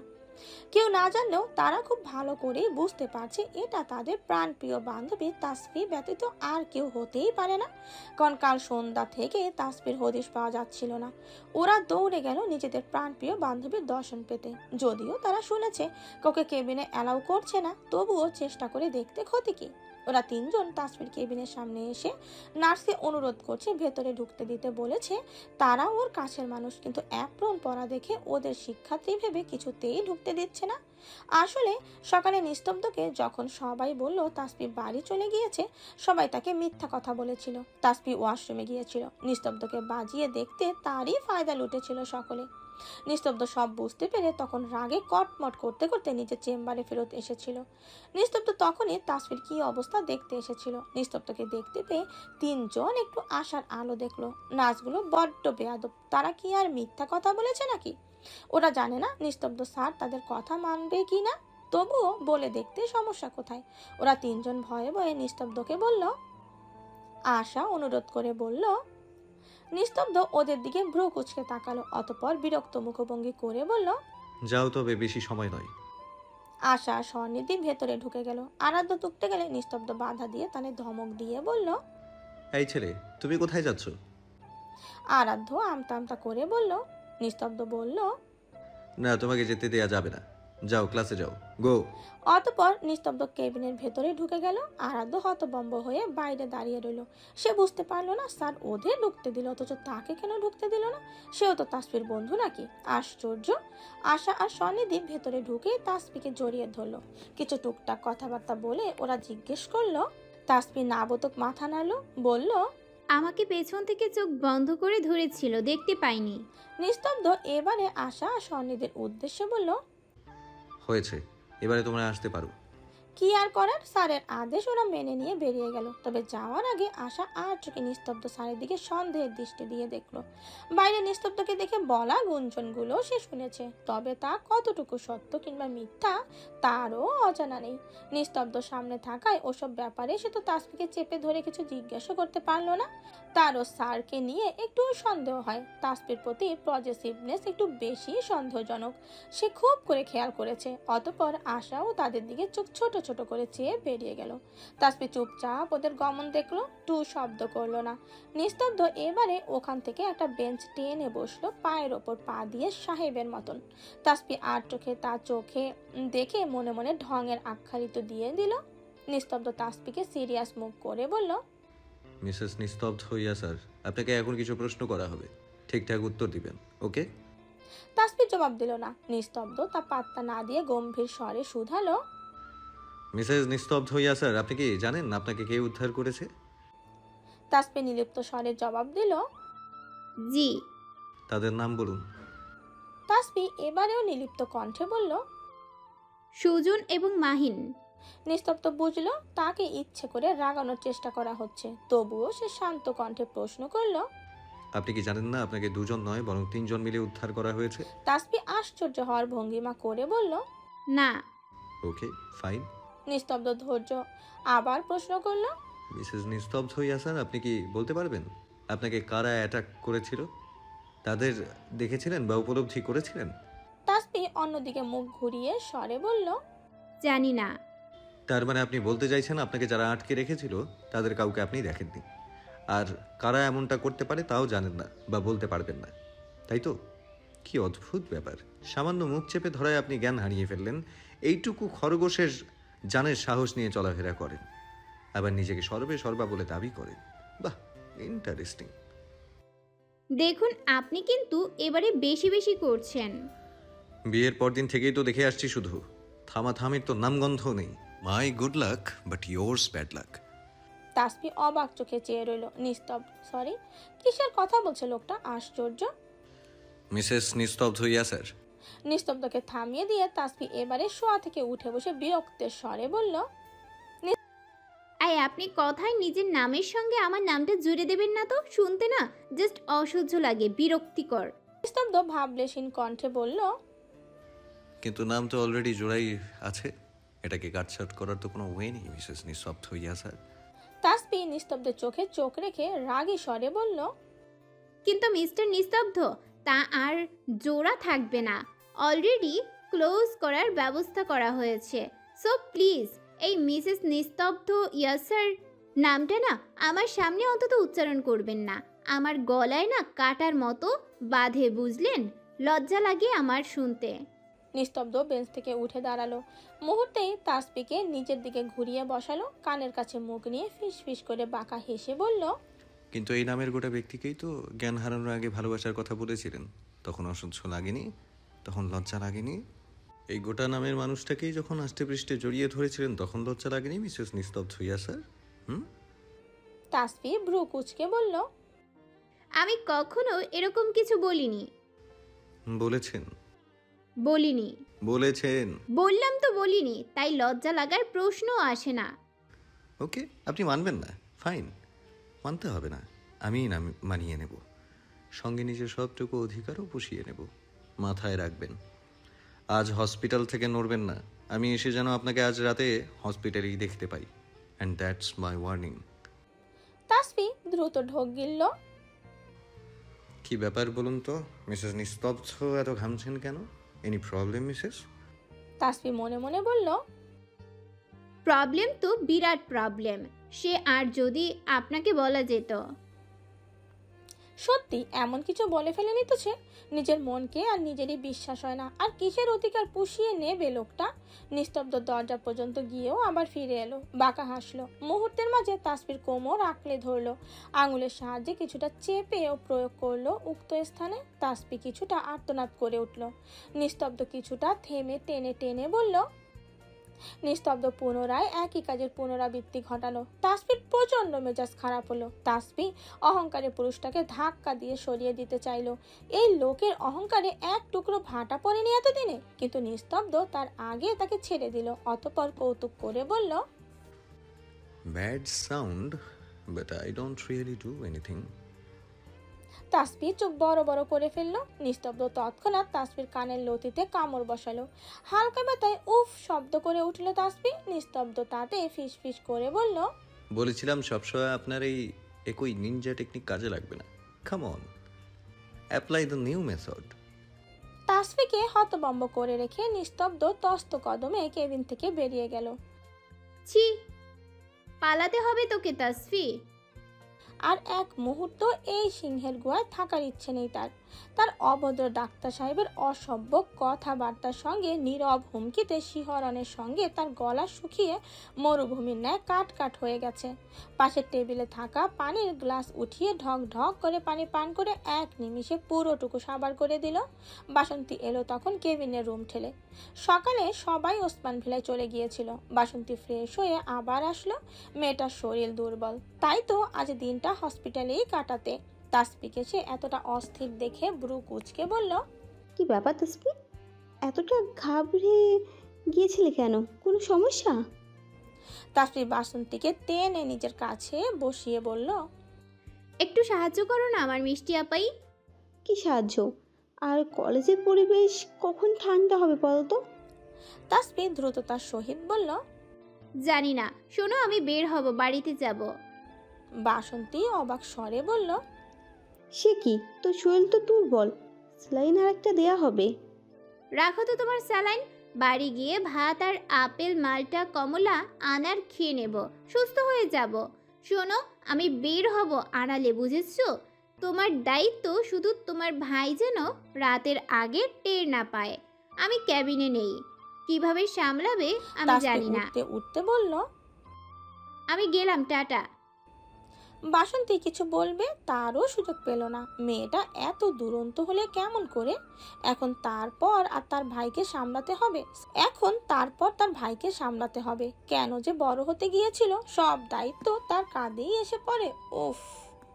ঘড়ির সবচেয়ে ছোট ঘন্টার কাঁটাটি নিজের গাম্ভীর্যতা বজায় রেখে পৌঁছেছে সমান 12টার ঘরে। কিসের এত অহংকার তার? বারবার তো সে একই জায়গায় থেকেই তার চারিপাশ প্রদক্ষিণ করে। উত্তরে বাতাসের দল তখন ফিসফিস করে সকলের কানে কানে বলে, তবুও তো কোনোভাবেই তোমরা তাকে আটকে রাখতে পারো না। সৃষ্টির সেরা জীব, কত কিছুই তো আবিষ্কার করলে, কিন্তু সৃষ্টিকর্তার তৈরি নিয়ম ভঙ্গ করা কি এতই সোজা? সৃষ্টিকর্তা সব দেখেন, তোমার করা গোপন কর্মকাণ্ড তিনি দেখেন। তাই ভেবো না খারাপ কাজ তুমি গোপনে করিলে আর বাছা তোমায় কেউ দেখিতে পেল না। উহা ভেবে মোটেও আনন্দিত হওয়ার কোনো কারণ নেই। ওই যে তোমার উপরেও একজন বসে আছেন, সে তো সব দেখছে। তার থেকে তুমি লুকাবে কেমন করে? পাপ করলে তার ফল তো ভোগ করতেই হবে, হয় ইহকালে নয় একেবারে পরকালে, ফল তো ভোগ করতেই হবে। নশ্বর মনুষ্য জাতি কারো ক্ষতি করার চিন্তা না করিয়া নিজের ক্রোধ, হিংসা, অহংকারকে নিয়ন্ত্রণ করতে চেষ্টা করো। ক্রোধ, হিংসা, অহংকারের বশবর্তী হয়ে কাউকে বিপদে ফেলা মোটেও সওয়াবের কাজ হতে পারে না। ইহা একদমই নিকৃষ্ট, হীনমন্যতার নিবুদ্ধিতার পরিচয় দেওয়া। যারা বুদ্ধিমান তারা কখনো এমন কাজ করেন না, কারণ তারা জানেন উপরে একজন তাকে দেখছে, অতএব গোপন করবে সে কার থেকে, তাই তা থেকে বিরত থাকাই উত্তম নয়। মানসার বাবা আরিফুল হক নিজের চেয়ার থেকে উঠে মেয়ের ডান গালে ঠাস করে চড় বসিয়ে দিলেন। সকলের কাছে তার মান সম্মান একদম ধুলো মিশিয়ে দিল, সঙ্গে তার কলেজেরও। তিলে তিলে সে আর তার বাকি শেয়ারার বন্ধুরা হসপিটালের সঙ্গে এই প্যাশন মেডিকেল কলেজটি প্রতিষ্ঠা করেছিলেন আরও বহু বছর আগে। ভদ্রলোকের বয়স ৮০ কোঠায়, আরও ৫০ বছর আগে এই কলেজ ও হসপিটাল তারা প্রতিষ্ঠা করেছে। স্ত্রী সন্তান না হওয়ায় তার শেষ বয়সে এসে তার ৪৫ বছরের স্ত্রী নিরুপমা ইচ্ছে পোষণ করলেন এবার অন্তত একটা শিশু তাকে দত্তক নিতেই হবে। ২০ বছরের আগে একটা ১ মাসের বাচ্চা শিশুকে দত্তক নিলেন তারা। নিজের সন্তান হিসেবে লালন পালন করে এলেন যেই মেয়েটাকে, এমনকি সে আজও তার আসল বাবা মা সম্পর্কে অবগত নয়। এই দিন দেখার জন্য এই মেয়েকে লালন পালন করলেন এত বছর যাবৎকাল। এই দিন দেখার জন্য মেয়েকে নিজের মেডিকেল কলেজে ভর্তি করেছিলেন। মানুষজন ছি ছি করছে, শেষে কিনা কলেজের ফাউন্ডারের মেয়ে এমন একটা কাজ করতে পারলো। সারা কলেজের ছাত্রীদের মনে একটা আতঙ্ক সৃষ্টি হয়ে দিয়েছে। অপদার্থ রাগে ক্ষিপ্ত হয়ে পুনরায় নিজের মেয়ের বাম গালে চড় বসালেন। মুখ দিয়ে অস্পষ্ট স্বরে বলল, ভদ্রলোকের বয়স হলে কি হবে, সে এখনো ভীষণ সামর্থ্যবান, গায়ের চামড়া একটুও কুচকায়নি। মানসা ছলো ছলো চোখে বাবার দিক তাকিয়ে রইল। আজ প্রথম তার বাবা তার গায়ে হাত তুলল, তাও এই ভরা মজলিসে। তাসফির ওপর রাগ তার আরো চড়া হলো। সব হয়েছে মেয়েটার জন্য। মানসার ভেতরকার ভালো মানুষই সত্তা তাকে তিরস্কার করে বলল, কত বড় অপদার্থ তুমি, এখনো নিজের ভুল স্বীকার করছো না। নিজে অন্যায় করলে তবু পুনরায় নির্দোষ মেয়েটাকে দোষী সাব্যস্ত করতে তৎপর তুমি, অসহ্য মেয়ে লোক। মানসা ভেতরের শয়তানি সত্তা গর্জে উঠে বলল, তাকে কান পড়া দিয়ে কোনো লাভ নেই। ওই মেয়ে সব নষ্টের মূল। সে কলেজে না এলো কিচ্ছু হতোই না। ভালো সত্তা তাকে ব্যঙ্গ করে হেসে থেমে গেল। সে যতই বোঝাক এরা ঠিক হবে না। একবার অপশক্তি এদের মাঝে ভর করলে তা ছোটানো বড় মুশকিল। এই তো ঘন্টাখানেক আগের ঘটনা। তাসফির কেবিন থেকে বেরিয়ে আসা আরাধ্যা আর স্বনিধিকে ইতস্ত বলল, ওদের কাজের কথা বলে আশা চুপি চুপি সুজনের কেবিনে ঢুকে পড়ল। সুজন হঠাৎ কেবিনে আশাকে নক করা ছাড়া ঢুকতে দেখে রাগী স্বরে বলল, ম্যানার্স শেখনি? অভদ্রের মতো আচরণ আমি মোটেও বরদাস্ত করব না। এখনই বের হয়ে যাও। আশা মুখ কাচুমাচু করে বলল। সুজন ভ্রু কুঁচকে কৌতূহলী চিত্তে বলল, বলো। আশা বলল। সুজন নিজ জায়গা থেকে আশার দিকে এক পা এগিয়ে একটু ঝুঁকে চোখ ছোট ছোট করে বলল, কেন, তুমি আমাকে ভয় পাও না? আশা জোরে জোরে মাথা নাড়ল। সুজন চোখ গরম করে তাকালো। বলে কি এই মেয়ে তাকে ভয় পায় না? কেন পায় না? সুজন অবাক কণ্ঠে শুধালো, কেন ভয় পাও না? আশা কাঁদো কাঁদো মুখ করে বলল। সুজন হতবম্ব হয়ে গেল আশার কথায়। তার মানে কি সবাই নিস্তব্ধকে ভয় পায় আর তাকে দেখে কেউ ভয় পায় না?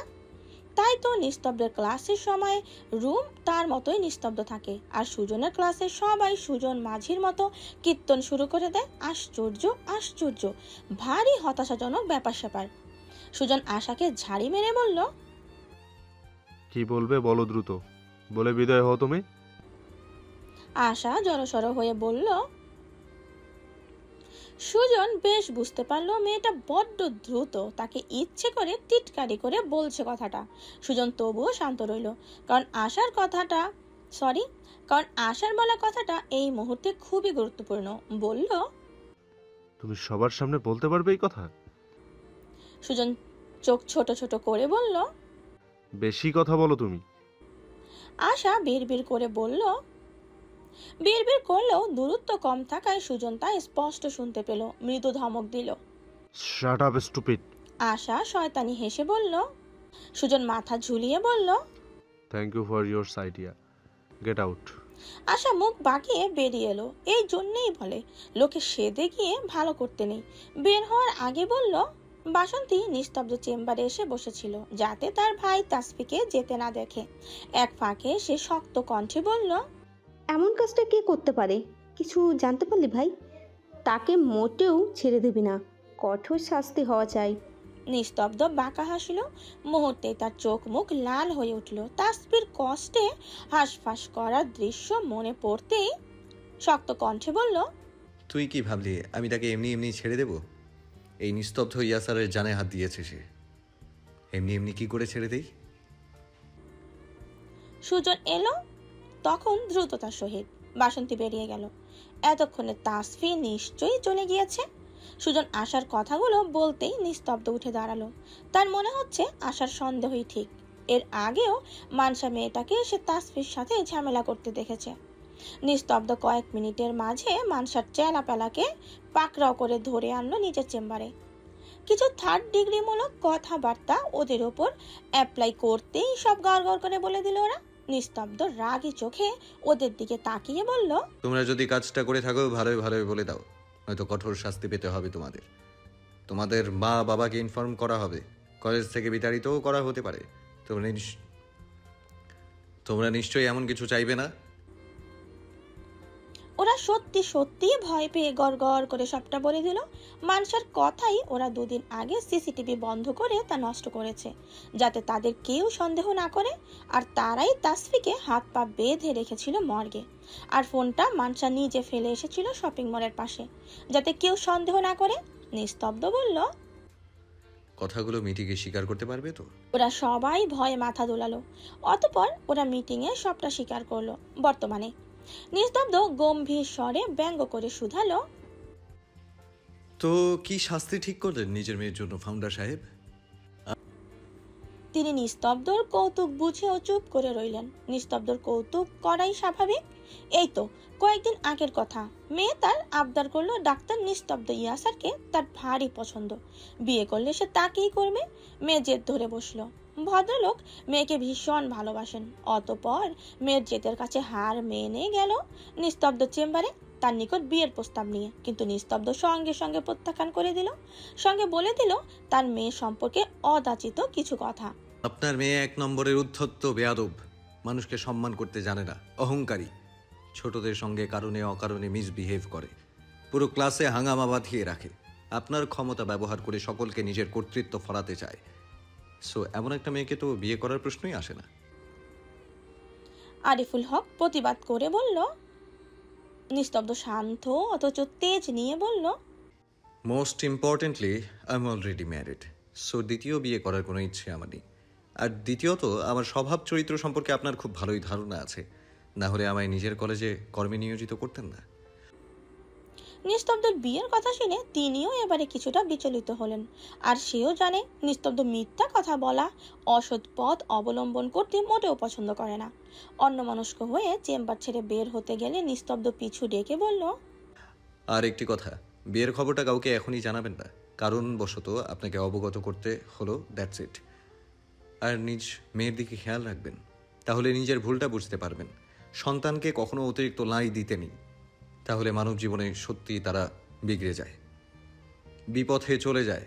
তাদের সব আবদার সব সময় শুনতে নেই। ভালো কি খারাপ কখনো কখনো নিজেদের বিচার করে দেখতে হয়, না হলে পরবর্তীতে সেটা ভয়ঙ্কর হয়ে দাঁড়ায়। এই যে আজ যেমন মেয়ের আবদারকে প্রশ্রয় দিয়ে আমার কাছে না এসে যদি দুটো ধমক দিতেন তাকে, তবে আর পরবর্তীতে এমন আবদার করতে ভয় পেত। বেস্ট অফ লাক, আপনি আসতে পারেন। নিস্তব্ধ কথাগুলো সেদিন তার মনে ভীষণ করে দাগ কেটেছিল। সত্যিই কি তিনি ভুল করে ফেললেন?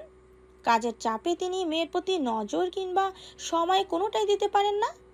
আজ মনে হচ্ছে নিস্তব্ধর বলা প্রত্যেকটা কথা একদম পাই টু পাই সত্য।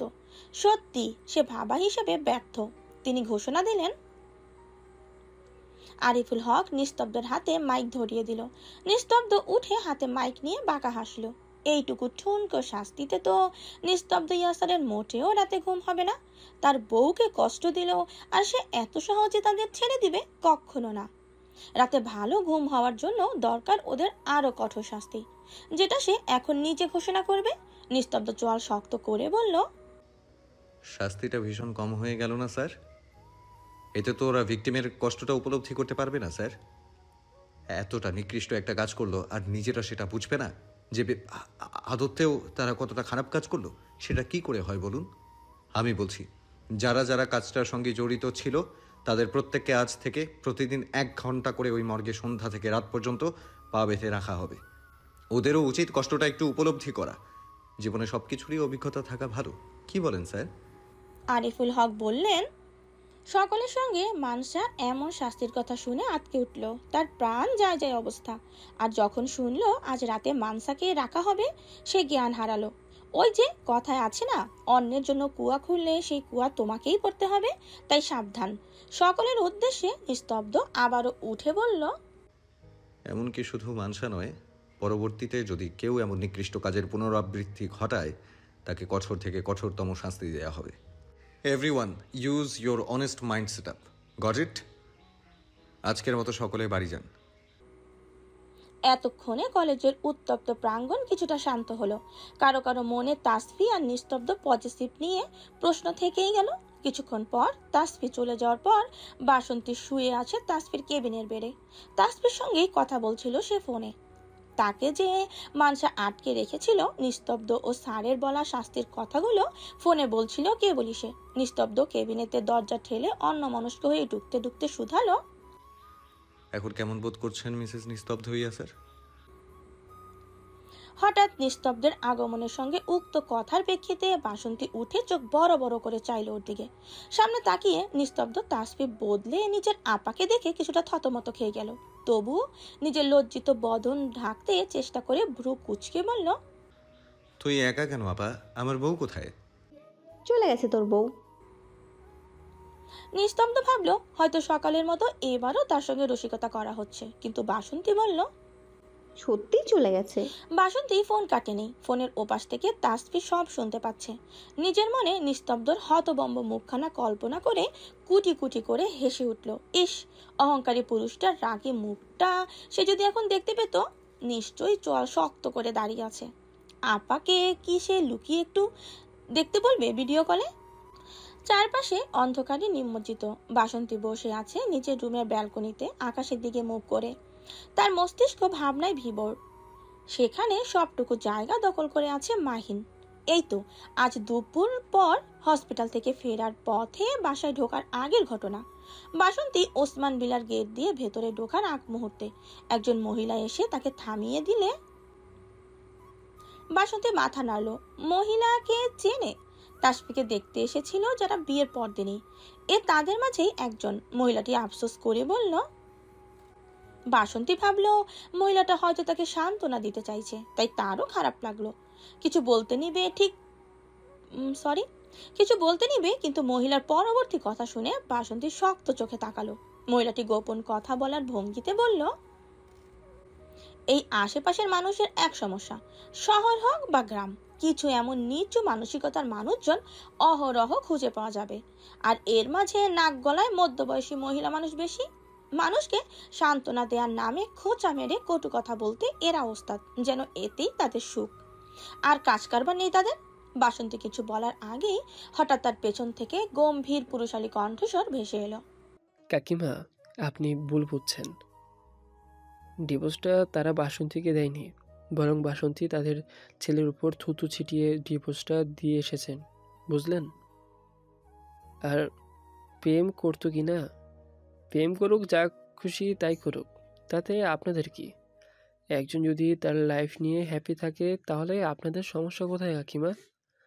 আর আকাম কুকামও করেনি, ওর প্রাক্তন হাজবেন্ড করেছিল। আর আপনাকেই বা এত কৈফিয়ত দেওয়ার প্রয়োজন মনে করছি কেন? কে আপনি বলুন তো? মানুষকে এভাবে রাস্তার উপর দাঁড় করিয়ে হ্যারাসমেন্ট করায় কিন্তু আপনার নামে মামলা দিতে পারি, জানেন? মহিলাটি মাহিনের দিকে পর পর এক কথায় একদম চুপসে গেল। পুনরায় কিছু বলবে, মাহিন বলল, আমি কে সেটা আপনার না জানলেও চলবে। জান তো, নিজের কাছে যান। আজব সব পাবলিক। মহিলাটি মুখ গোমরা করে প্রস্থান করলো। বাসন্তী মন প্রফুল্লতায় ভরে উঠল, তার চোখ ছলছল করলো।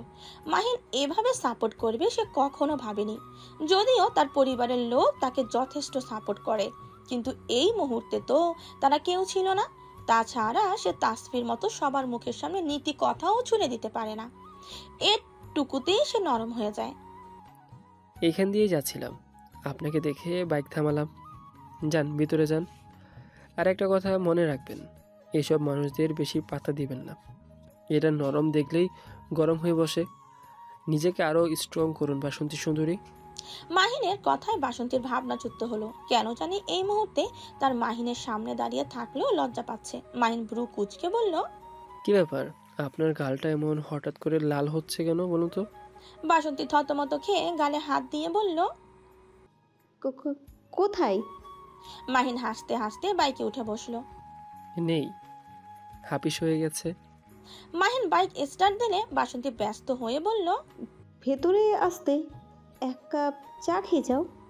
মাহিন বাসন্তী চোখের দিকে তাকিয়ে বলল, অন্য কোনো দিন, যেদিন আপনার হৃদয় আমাকে ডাকবে। বলেই মাহিন চলে গেল, তাকে অবাক করে রেখে। বাসন্তী আকাশ পানে চেয়ে বিড়বিড় করলো, তবে কি আমার ভাবনাটাই ঠিক? মাহিনের প্রতি তার হৃদয় কোঠায় কিছু সুপ্ত অনুভূতি বাসা বেঁধেছে। সে তার চেয়েও বড়। এই অনুভূতি কি আদতে ঠিক? পুনরায় মন ভাঙার ব্যথায় কাতরাতে হবে না তো তাকে? তাছাড়া মাহিনও তো তাকে ক্লিয়ার কিছু বলেনি। সেই বেশি ভাবছে না তো আবার? রাত তখন 12টার কাছাকাছি। মর্গে মানসার আত্মা কেঁপে উঠছে। মৃত জিনিস সে সব থেকে বেশি ভয় পায়। সন্ধ্যার পরে তাকে মর্গে রেখে যাওয়ার পরে সে একবার জ্ঞান হারিয়েছে, পুনরায় একাই ফিরেছে ঘন্টাখানেক পরে। মানসা স্পষ্ট দেখতে পাচ্ছে মরা মানুষের মাথাগুলো, তার গা গুলি আসছে। কই, তাসফিকে রেখে যাওয়ার সময় তো লাশগুলোর মুখ ঢাকা ছিল, তবে আজ কেন খোলা? মানসা সঙ্গে সঙ্গে বমি করে দিল। এই নিয়ে 3 বার বমি করলো সে। তার নিজের বমির গন্ধে তার দম আটকে আসছে, নাড়ি ভুঁড়ি সব বেরিয়ে আসতে যাচ্ছে। সে এখান থেকে নড়তেও পারছে না, তার শরীর ছেড়ে দিয়েছে দুর্বলতায়। মনে হচ্ছে লাশগুলো তাকে হত্যা করতে এগিয়ে আসছে। কি বিভীষিকাময় রাত! সূর্যের উত্তপ্ত হাওয়ায় আচ্ছন্ন বাতাবরণ, আকাশে মেঘ নেই, বৃষ্টি হওয়ার সম্ভাবনাও আজ ক্ষীণ। ঘড়ির কাঁটায় সকাল 9টার কাছাকাছি। তাসফি রেডি হচ্ছে কলেজে যাওয়ার উদ্দেশ্যে। প্রতিদিনের মতো ছিমছাম বেশভূষা আজ তার নয়। আয়নার সামনে দাঁড়িয়ে তাসফি খুব ভালো করে হিজাব বাঁধলো। অতঃপর যে কোনোদিন শ্বাস নিতে কষ্ট হওয়ার ভয়ে মাস্ক পরিধান করেনি, সে আজ টাইট করে মুখে কালো রঙের মাস্ক খানা পরিধান করে নিল। তার উজ্জ্বল ফোলা ফোলা বুদ্ধিদীপ্ত মুখশ্রী ঢাকা পড়ল মুখোশের আড়ালে। নিজেকে ঘুরিয়ে ঘাড়িয়ে আয়নায় ভালো করে দেখলো, তাকে কি চেনা যাচ্ছে? একদম যাচ্ছে না। নিশ্চয়ই নিস্তব্ধ, ও তাকে চিনতে পারবে না। তাসফি এই বেশভূষা পরিবর্তনের কারণই তো হচ্ছে ওই অহংকারী পুরুষটা। এতদিন তাকে দুচ্ছাই তাড়িয়ে দিয়েছে, অথচ সে ডিভোর্সের কথা বলতেই বেঁকে বসলো। ওই লোকের সমস্যাটা কোথায়? তার উপর তার দৃঢ় বিশ্বাস পরশু অজ্ঞান হওয়ার আগে নিশ্চয়ই কিছু বলেছে সে লোকটাকে, যার জন্য লোকটা আরো লাই পেয়েছে। ইচ্ছে করছে নিজের গালে নিজে ঠাস করে মারতে। কেন মনে পড়ছে না তার? সে নাকি আবার ওই অহংকারী পুরুষটাকে আষ্টে পিষ্টে জড়িয়েও ধরেছিল। চিচি, যাকে ডিভোর্স দিতে চাস তার সঙ্গেই এরকম করতে লজ্জা লাগলো না? তার উপর আবার তাসফির মনে নতুন করে প্রশ্নের দানা বেঁধে দিয়ে গেল কাল। তাসফি নাকি তাকে সব সময় সব দেখিয়ে বেড়ায়। কবে, কখন? আশ্চর্য! কার কথার অবাধ্য হয় সে নিশ্চিত তাকে হাতের কাছে পেলে কাঁচা চিবিয়ে খেয়ে ফেলবে নিস্তব্ধ। সে কারো কাঁচা আহার হতে মোটেও রাজি হয়। তাসফিকে এমন গাঁটসাট হয়ে বের হতে দেখে কমলা বেগম মুখ লটকিয়ে বলতে লাগলো, দেখ, নবাবের গিন্নি নবাবের সঙ্গে লুকোচুরি খেলতেছিস, ধেই ধেই যাচ্ছে তোমার নবাব। তোমার কতদিন লয় দেয় দেখবো আমি, যাও না যাও। তাসফি তার কথা পাত্তা না দিয়ে কলেজে এসে হাজির হলো। তাসফির এমন অদ্ভুত বেশভূষা আশা, স্বনিধি আর আরাধ্যা গোল গোল চোখ করে দেখতে লাগলো। তাসফিকে কেউ কালকের ঘটনা নিয়ে জিজ্ঞেস করছে না, কারণ কেউ জানেই না মেয়েটা তাসফি ছিল। তাসফিকে যাতে বিভিন্ন প্রশ্নের সম্মুখীন হতে না হয় তাই এই ব্যবস্থা। আরাধ্যা তাসফিকে অবলোকন করে বলল, তাসফির হঠাৎই মনে পড়ল সেদিন বৃষ্টির রাতে নিস্তব্ধর কাছে আসা। স্পর্শ গভীর নয়, তবুও আজও ভাবলে তার গা শিরশির করে ওঠে। অহংকারী লোকটার সামান্য ছোঁয়াও তার কাছে তীব্র। তাসফির চোখ গরম করে আরাধ্যার দিকে তাকালো। আরাধ্যা মুখে আঙুল দিয়ে চুপ করার ভান করলো। স্বনিধি বলল, সে তুই যাই বলিস, মানসার মেয়েটা একটু বেশি বার বেড়েছিল। কালকে খুব ভালো করে জব্দ হয়েছে। কাল অর্ধেক রাত কেমন করে মর্গে কাটিয়েছে আমার জানতে খুব ইচ্ছে করছে। ইস, নিজের চোখে যদি বেয়াদবটার তখনকার করুণ আতঙ্কগ্রস্ত মুখটা দেখতে পেতাম বেশ হতো। আরাধ্যা বলল। আরাধ্যা এমন কথা ওর দিকে চোখ ছোট ছোট করে চাইলো। আরাধ্যা থতমত খেয়ে বলল, এমনি ভাবছিলাম ডাল মে কুছ কালা হোতা হে ক্যা। আরো কিছু টুকটাক কথাবার্তা চালালো তারা। ক্লাসের সময় হয়ে যাওয়ায় আরাধ্যা আর স্বনিধি ক্লাসে ঢুকে গেল। তাসফি ঢুকতে নিলে আশা তার হাত টেনে ধরলো। তাসফি ভ্রু কুচকে চাইলো। আশা ভ্রু নাচিয়ে বলল, কি ব্যাপার?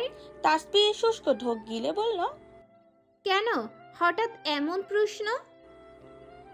আশার কথা শুনে তাসফি কিছুটা চমকে উঠল। অদ্ভুত চোখে তাকিয়ে বলল, তুই এই কথা কোথা থেকে শুনেছিস পাখির বাসা?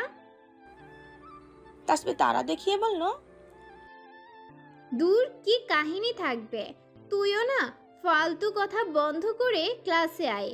আর সে কাকে কি বলল তাতে তো আমার কিছু আসে যায় না, তাই না? সো এইসব প্রশ্ন আমায় আর মোটেও করবি না পাখির বাসা। আশা বুদ্ধিদীপ্ত চোখে তাসফিকে পরখ করলো। কিছু একটা গন্ধ তো সে পাচ্ছেই। আশা ক্লাসে এসে আরাধ্যা আর স্বনিধিকে চোখের ইশারা দিল। স্বনিধি তাসফিকে হাত দিয়ে খোঁচা মেরে বলল, কিরে, তোর না তোর বরকে নিয়ে ট্রিট দেওয়ার কথা ছিল? আজ না হয় কাল কিন্তু দিতে চাই। তাসফি আমতামতা করে বলল, সে দেখা যাবে, ট্রিট না হয় আমি দিয়ে দেব, তাই সময় হবে না বুঝলি। কি এমন কাজ করে তোর বর যে সামান্য শালিদের ট্রিট দিতে আসতে পারবে না, ছবি তুলতে পারবে না? তাসফির উত্তর দেওয়ার আগে নিস্তব্ধ ক্লাসে ঢুকলো। ক্লাসে ঢুকে সবার প্রথমে সে তার বউকে খুঁজতে এদিক ওদিক চোখ বুলালো, কিন্তু তার হদিস পেল না। কিন্তু তার জানা মতে তো আজ তাসফি এসেছে, তবে কোথায়? নিস্তব্ধ যেন তাকে দেখতে না পায়, তাসফি আরো জড়সড় হয়ে আশার দিকে চেপে বসলো। আশা তাতে বড্ড বিরক্ত হলো। মেয়েটার কাণ্ড কারখানা তার বুঝে আসছে না। পরপর 2 ক্লাস শেষে নিস্তব্ধ আশাকে করিডোরে দেখতে পেয়ে বলল, তোমার বান্ধবী আজ আসেনি কেন? আশা দূরে দাঁড়িয়ে থাকা তাসফিকে দেখিয়ে বলল। নিস্তব্ধ অদ্ভুত চোখে তাকে দেখে বলল, হ্যাঁ ওই কালো হিজাব পরা। আশা মাথা দুলালো। নিস্তব্ধ অবাক চোখে চেয়ে রইল। তাসফির কোনো কার্যকলাপ সে বুঝতে পারছে না। দিন দিন মেয়েটা বড্ড অবাধ্য হচ্ছে, কিন্তু বউ এমন অবাধ্য হলে তো ভারী ঝামেলার। সময়গুলো বড় স্বার্থপর, সঙ্গে তীব্র স্বার্থপর নিস্তব্ধের অর্ধাঙ্গিনী। এরপর দীর্ঘ 2টি দিন তাসফির দেখা পায়নি সে। দেখেছে, তবে সেই দেখাকে দেখা বলে না মোটেও, আখ্যায়িত করা যায় না। সর্বক্ষণ মুখে মাস্ক, মাথায় হিজাব। নিস্তব্ধ ক্লাসে ঢুকলে সে নিজের মাথা গোজে বেঞ্চের ভাজে।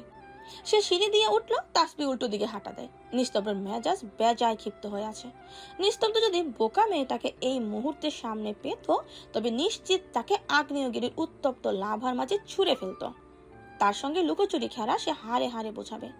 নিস্তব্ধর কেবিনে নখ হতেই তার ভাবনাচ্যুত হলো। দরজা ঠেলে আশা ভিতরে ঢুকলো। আশা ভয়ে ভয়ে বলল, হ্যাঁ বসো। আশা ধুরু ধুরু বুকে সামনে চেয়ারে বসলো। সে আবার কোনো অন্যায় করেনি তো। অজান্তে নিস্তব্ধ গভীর কণ্ঠে বলল, তোমায় একটু সাহায্য করে দিতে হবে, কি পারবে না? আমি কিভাবে আপনাকে সাহায্য করতে পারি স্যার? নিস্তব্ধ আশাকে সবটা বুঝিয়ে বলল। আশা সবটা মনোযোগ দিয়ে শুনলো।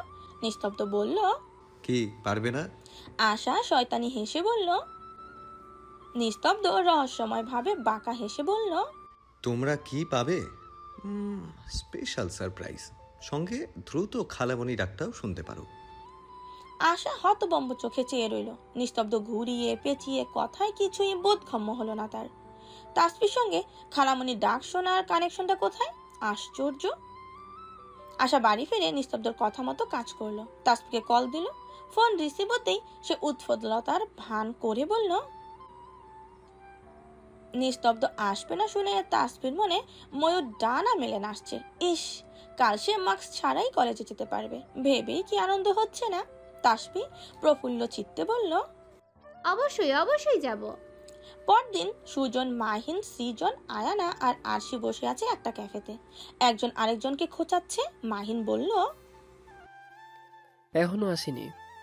এই আরশি, তুই একটু আগে বাগে সব কথা প্র্যাকটিস করে নে না।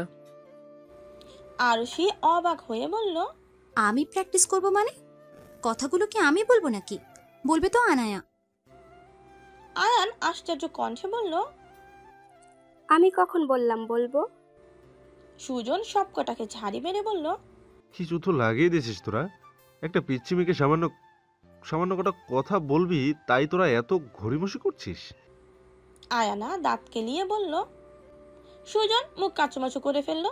আরশি কিছু বলতে যাবে, তার আগে সৃজন তাকে থামিয়ে বলল, ওকে ওকে, থাম গাইস, কাউকে কিছু বলতে হবে না, যা বলার আমি বলবো।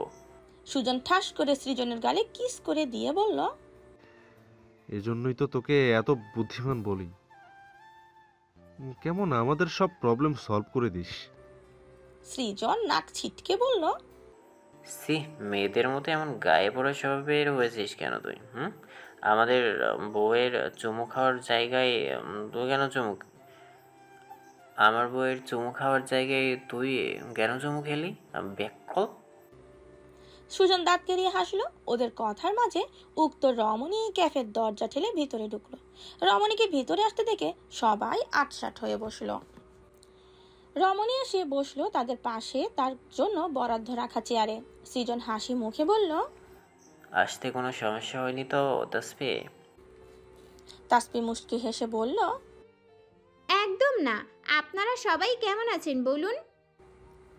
আরশি বলল, ভালো নেই গো, তুমি ভালো আর থাকতে দিলে কই? তাসফি ইতস্ত করে বলল, কেন আপু, আমি আবার কি করলাম? আমার তো এমন কিছু করেছি বলে মনে পড়ছে না। সৃজন বলল, ওদের কথাই কান দিও না, ওদের কথাই কান দিও না, তুমি শান্ত হয়ে বসো। তোমায় কিছু কথা বলি, সরাসরি বলছি, এই কারণে তোমায় জরুরি তলব করা। সৃজন তাসফির সামনে প্যাকেটে মোড়ানো কিছু কাগজের টুকরো রাখলো। তাসফি অবাক হয়ে জানতে চাইল, এগুলো কি ভাইয়া? সৃজন ঠান্ডা স্বরে বলল, ডিভোর্স পেপার। তাসফি হতবম্ব হয়ে তার দিকে চেয়ে রইল। ডিভোর্স পেপার টুকরো টুকরো কেন? সৃজন তাসফির চোখের ভাষা ঠাওর করতে পেরে শান্ত স্বরে বলল, নিস্তব্ধ পেপারে সই করেনি, এই যে টুকরো টুকরো করে ছিঁড়ে আমাদের নিকটে সে খুব আনন্দ সহিত প্রদান করে দিয়েছে আর বলেছে, তোদের ভাবি আমার সঙ্গে বর্তমানে একটুখানি লুকোচুরি খেলছে, তোদের সাথে খেলবে না জানি, তাই তোরাও এই টুকরোগুলো একটু কষ্টে পৌঁছে দিস তার নিকটে। আর জানিয়ে দিস, নিস্তব্ধ ইয়াসার না চাইলে কিছুই সম্ভব নয় ওইটুকুখানি মেয়ের দ্বারা কিছু করা। আর লুকোচুরি সে কতদিন খেলতে পারে আমিও দেখছি। তাসফি শুষ্ক ঢোক গিল। সৃজন আবারও বলল, দেখ তাসফি, নিস্তব্ধ তোমাকে কোনোদিন ডিভোর্স দিবে না, আর সে না দিলেও তোমার কিছু করার নাই। তার প্রতি যে তোমার সামান্য তম হলেও দুর্বলতা আছে তা আমরা কিন্তু বুঝতে পারছি। আর নিস্তব্ধ, সে তো তোমার প্রেমে হাবুডুবু খাচ্ছে। তাসফির সৃজনকে থামিয়ে বলল, আপনাদের বিশ্বাস হয় আপনার ওই অহংকারী বন্ধু আমার প্রেমে পড়বে? মাহিন বলে উঠল, অবশ্যই বিশ্বাস হয়। বিশ্বাস না হওয়ার এখানে কিছুই নেই। তোমার মিসিং হওয়ার খবর শুনে ও কতটা ডেম্পারেট হয়ে গিয়েছিল তা আমি আর সুজন সামনে থেকে অবলোকন করেছি। সারাক্ষণ কেমন হাঁসফাঁস করছে আমরা দেখেছি। কারো প্রতি এমনি এমনি কখনো পজিটিভনেস তৈরি হয় না। তাসফি শক্ত কণ্ঠে বলল, কিন্তু ভাইয়া তাতেই তো সে আমার প্রেমে পড়েছে এটা প্রমাণ হয় না। আপনাদের বন্ধু তো আমায় বলেনি সে আমাকে পছন্দ করে বা ভালোবাসে। এমনকি আমার বাবার মাটির পর সে 1 সেকেন্ডও আমার কাছে এসে বসেও নেই। তো আমি কি করে তার প্রেম ভালোবাসা অনুভব করতে পারবো বলতে পারেন? সৃজন বলল, দেখো তাসফি, আমি তোমার কথা বুঝতে পারছি, কিন্তু নিস্তব্ধ একটু অন্যরকম। ওর ভালোবাসা প্রকাশের ধরনটাও অন্যরকম। এই যে আমাদের দেখো না, আজ পর্যন্ত আমাদের সামনে ও কখনো নিজের বন্ধুত্ব জাহির করেনি। আমরা যেমন হাসি মজা করি, ও নর্মাল মাঝে মাঝে দু একটা কথা বলে। ও কিন্তু আমাদের সবাইকে ভীষণ ভালোবাসে, কিন্তু সেটা কখনো প্রকাশ করতে রাজি নয় সে। সৃজন থেমে আবারও বলল, তুমি যত যাই বলো না কেন বোন, আমরা খুব সূক্ষ্মভাবে খেয়াল করে দেখেছি বিয়ের পর নিস্তব্ধর পরিবর্তন। আগে কখনো আমাদের আড্ডায়ও হাসি মজা করতো না, কিন্তু এখনও তা অহরহর করে। এতদিন ভিন্ন একজন মানুষকে চিনেছি আমরা, সবার সঙ্গে তাল মিলিয়ে হাসি ঠাট্টা করে। তোমার কি মনে হয় এগুলো এমনি এমনি? আচ্ছা, তুমি কি তার মাঝে কোনো পরিবর্তন দেখোনি?